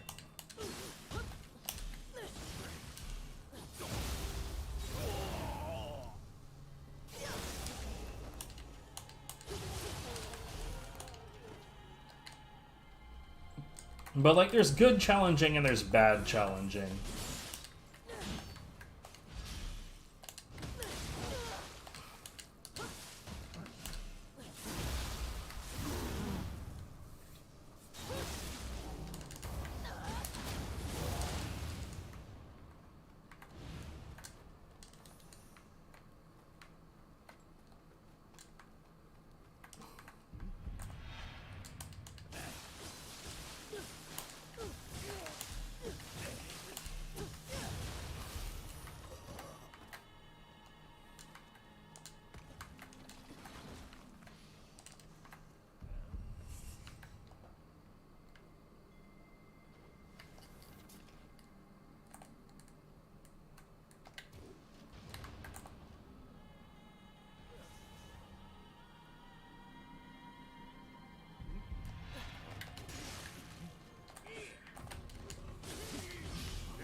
What?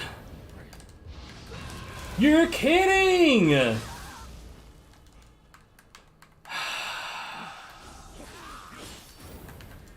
Cheap ass bullshit, dude.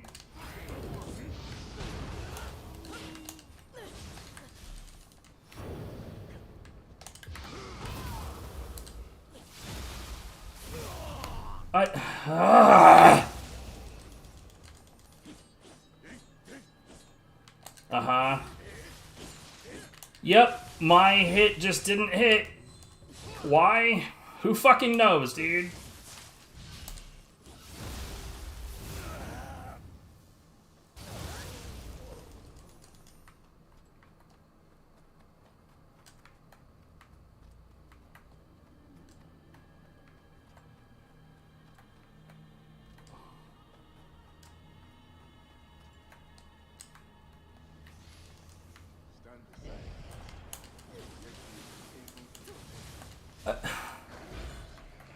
That's another great example of sword definitely hitting the thing.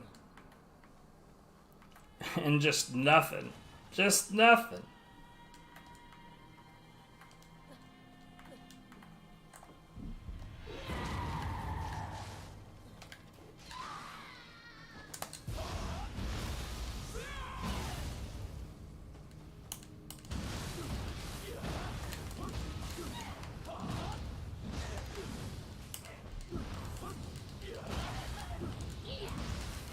Yep, this is a really fun enemy design. Everyone loves it. Oh my god, fuck off with this ranged spam. The stage sucks, dude.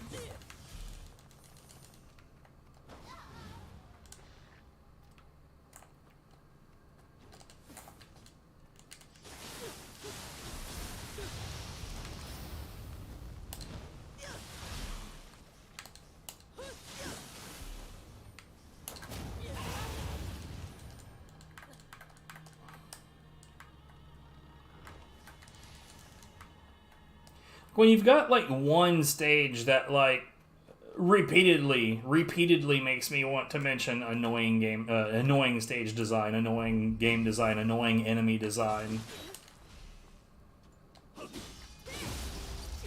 Like, fuck, dude.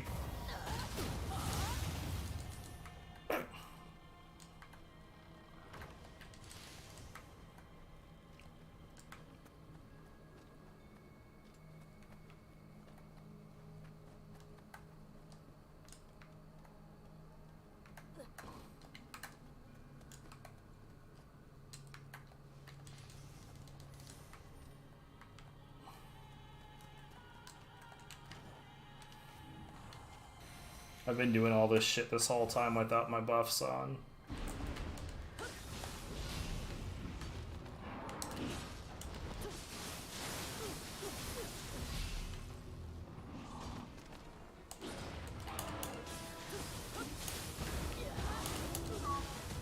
I know.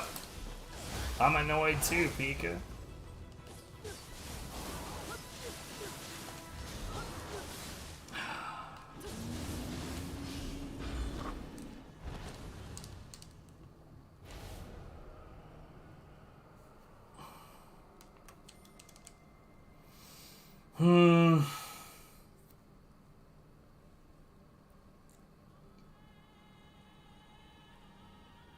Like, I don't want to block this number because there's a possibility that we will use their services in the future. A possibility. I'm not, like, certain.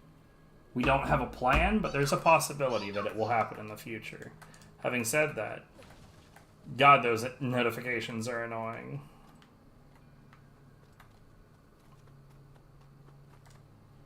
It's like every day they're like, you sent a message to us once a while ago. Time is of the essence. Blah, blah, blah, blah, blah. Okay. I get it. You want us to use your service, I get it.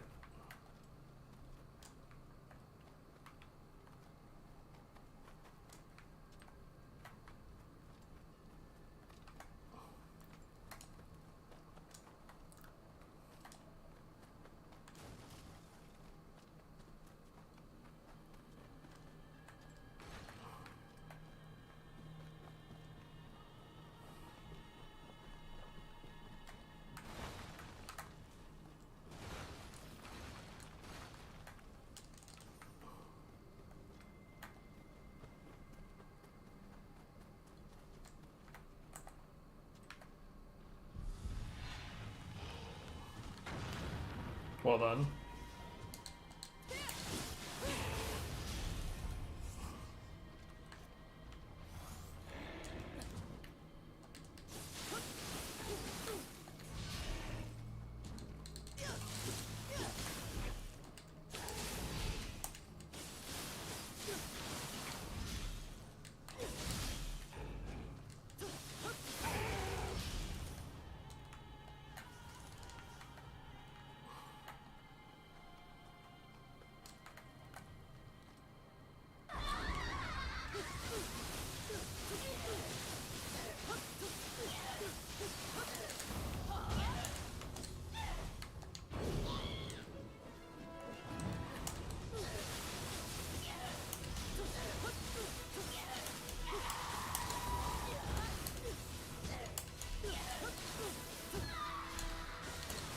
Eat shit.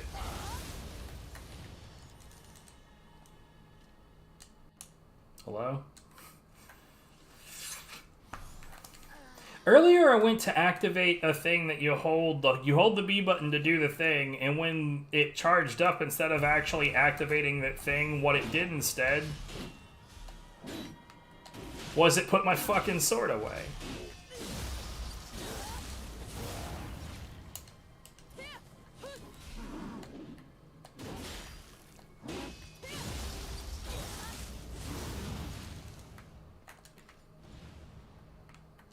Which is a strange choice for that particular interaction, but oh well, I guess.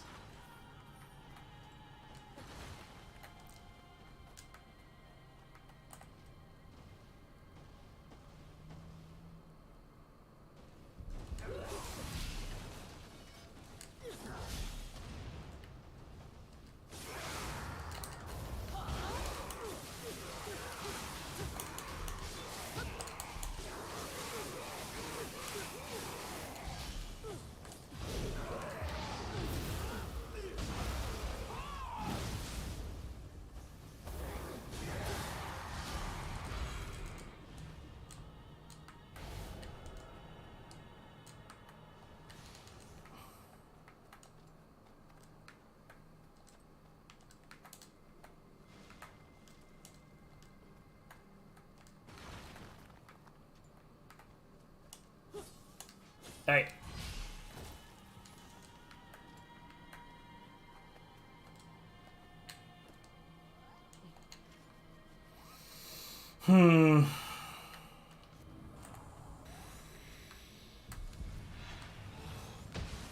Boom.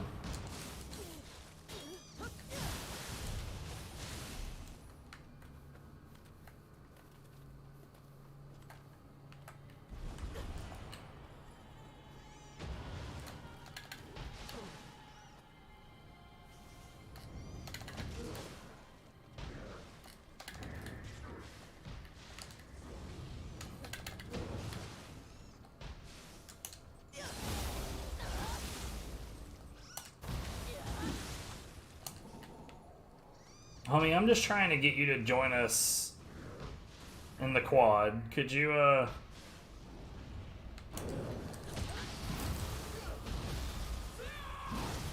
just wanted him to join me over here. That's all I wanted.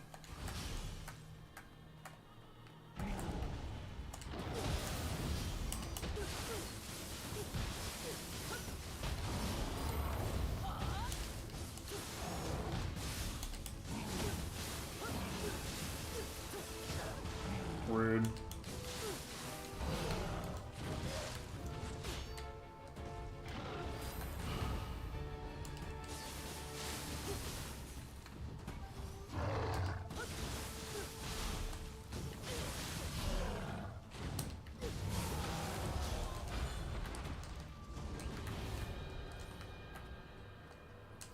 I should probably stop soon, because I can tell that I'm making more and more mistakes based solely on the fact that I'm annoyed.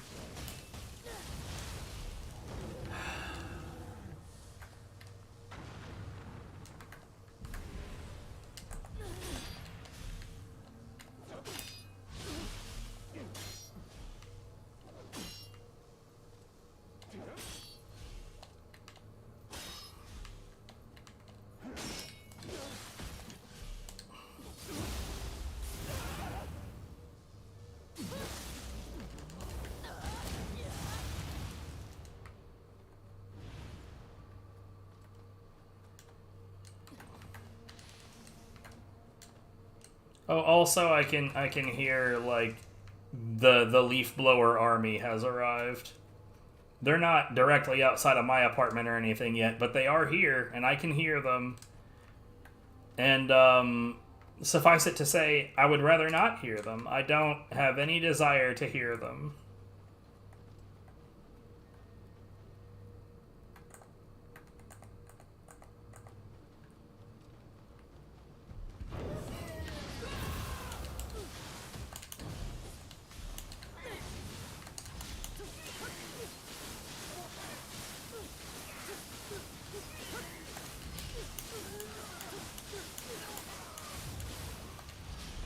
I think he was confused.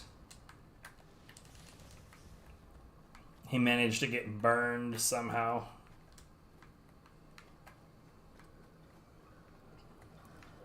Why is this here? I mean, I'll take it. Here's a nice reload of my stuff.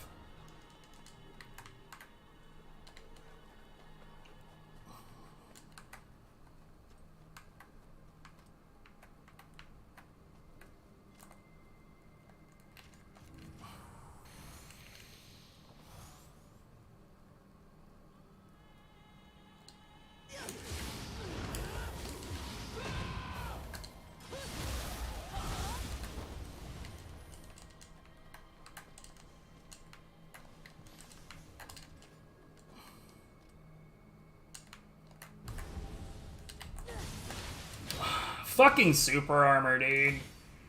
I'm just gonna magically push you into the fire. God! Whore! Get off of my fucking nuts, dude!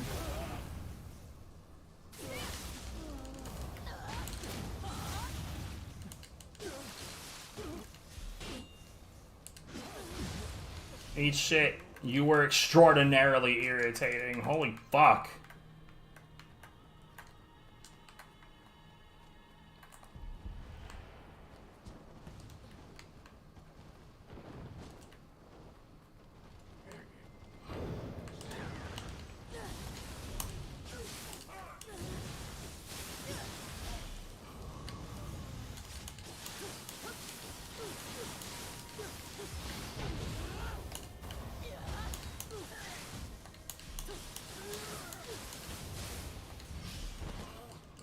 So confusion doesn't seem to be nearly the, like, end-all status effect that it was in the first game.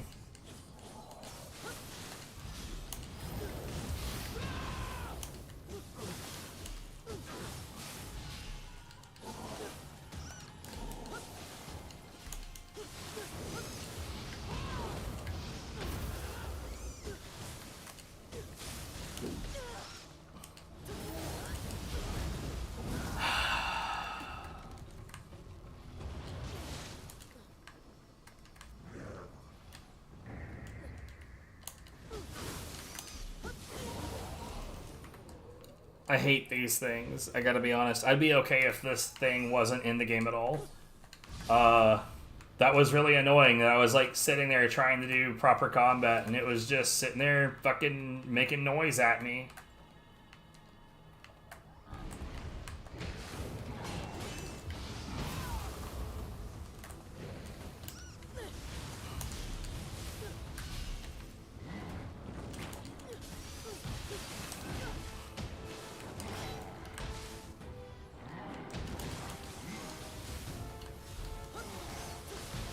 Cool.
Sure.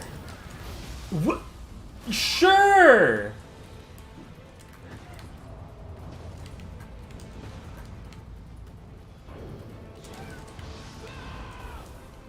That's probably not real fire.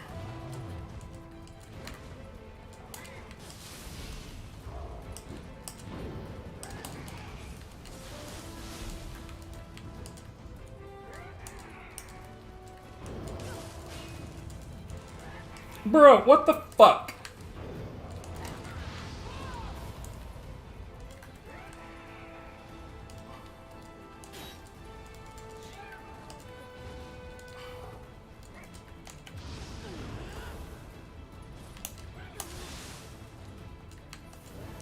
Ugh. So there is real fire in the room. Eat shit.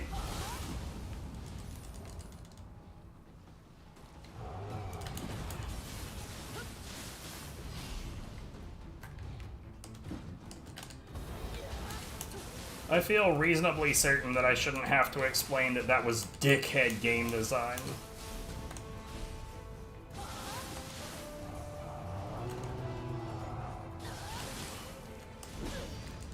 Okay.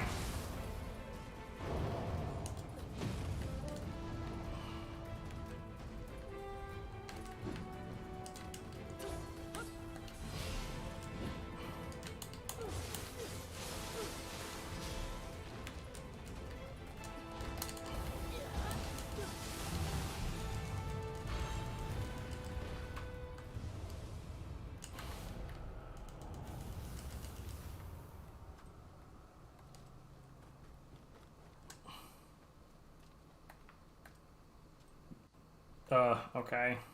Wait. You are the samurai from before. Now that Lord Nobunaga is dead, how do you plan to live? As for me, this is all I can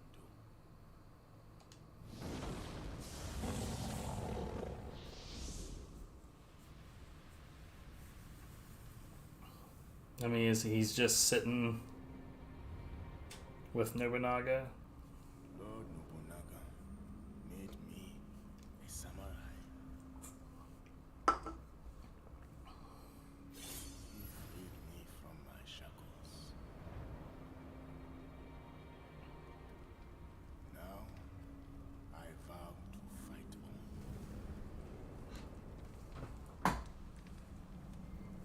So that nothing may disturb my master's rest.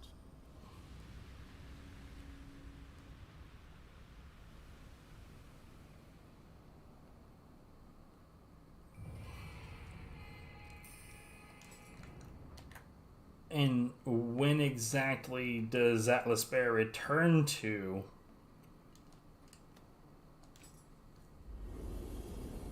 the Obsidian Samurai? Because he definitely 100% uses it in the first game.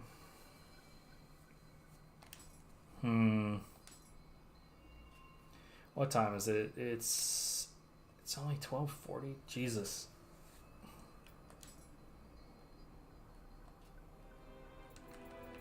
All right. Well.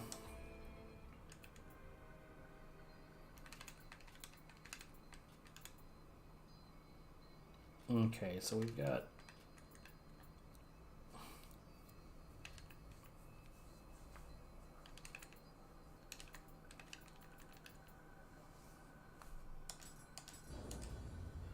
We'll do that. Okay.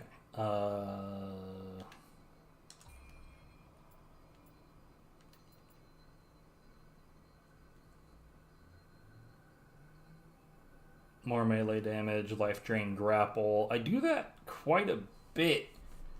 But, see, like, okay, so grapple, as far as I know, is only a thing that can happen against human enemies. Like the yokai finishers and all that, that's a completely different thing as far as I'm aware.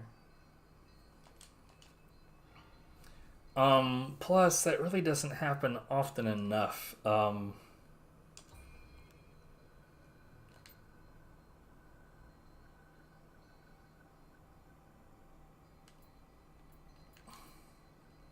That's kind of what I thought, is that it would be the... I still don't understand melee damage versus strong enemy. What the hell does that even mean?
Okay, no, I see what's going on.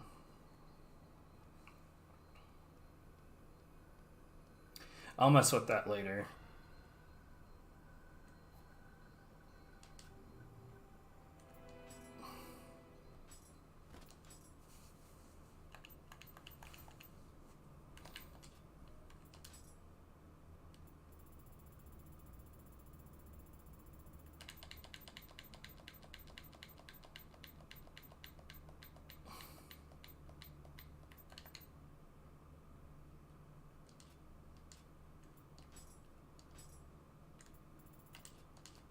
Okay, we've got at least one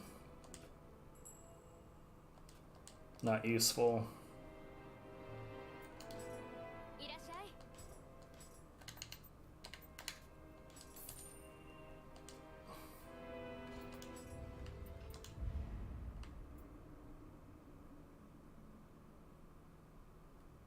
Damage of thrust attacks.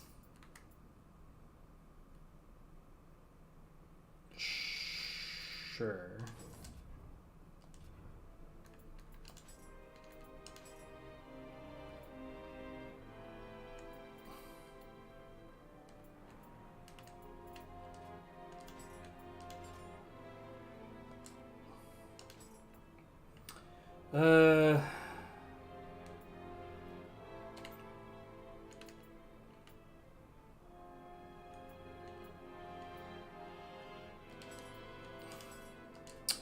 Bro, why is the menu like this? Like, it should just be, like, X button is for lock and unlock. I don't need this menu. This menu here, I don't need it, and I don't want it. Those are all things that I can do in other places if I decide I need to do those things.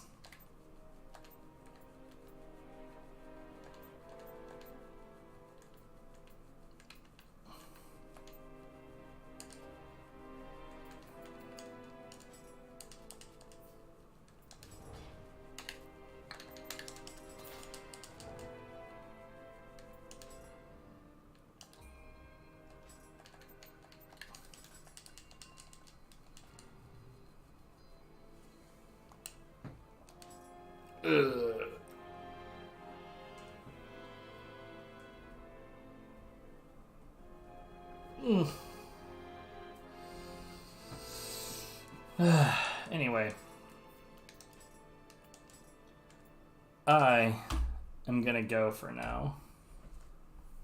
Because like I said a minute ago, I can tell that I'm getting annoyed, and it's making me underperform, and I hate that. So, as is tradition, let's find out that nobody's live. Oh shit. People are live. But nobody's here watching, so it doesn't matter. There's no one to raid with. It is what it is. All none of you have a good one.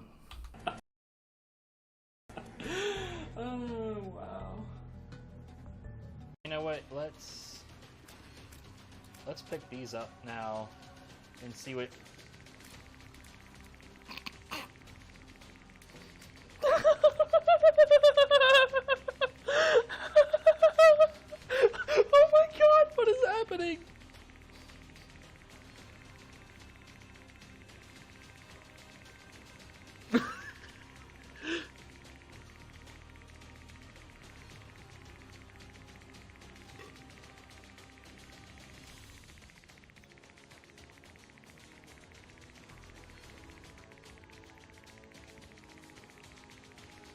thank fuck these aren't shades of pink and blue and green. This would be the ultimate seizure. Like, I'm still moving.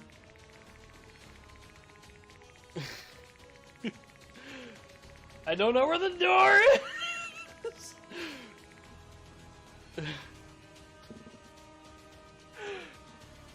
Is there? I need a 2x2.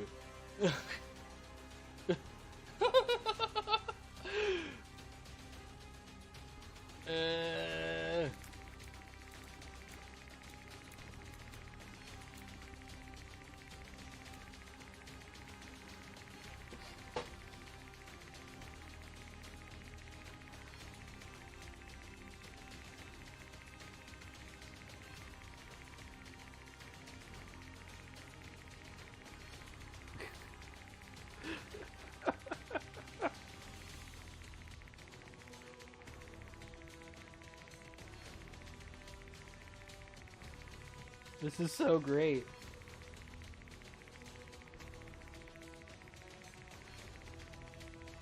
So, it seems like pop, i.e. the eyeballs that I picked up that make your projectiles bounce off of each other, it seems like those synergize magnificently with tiny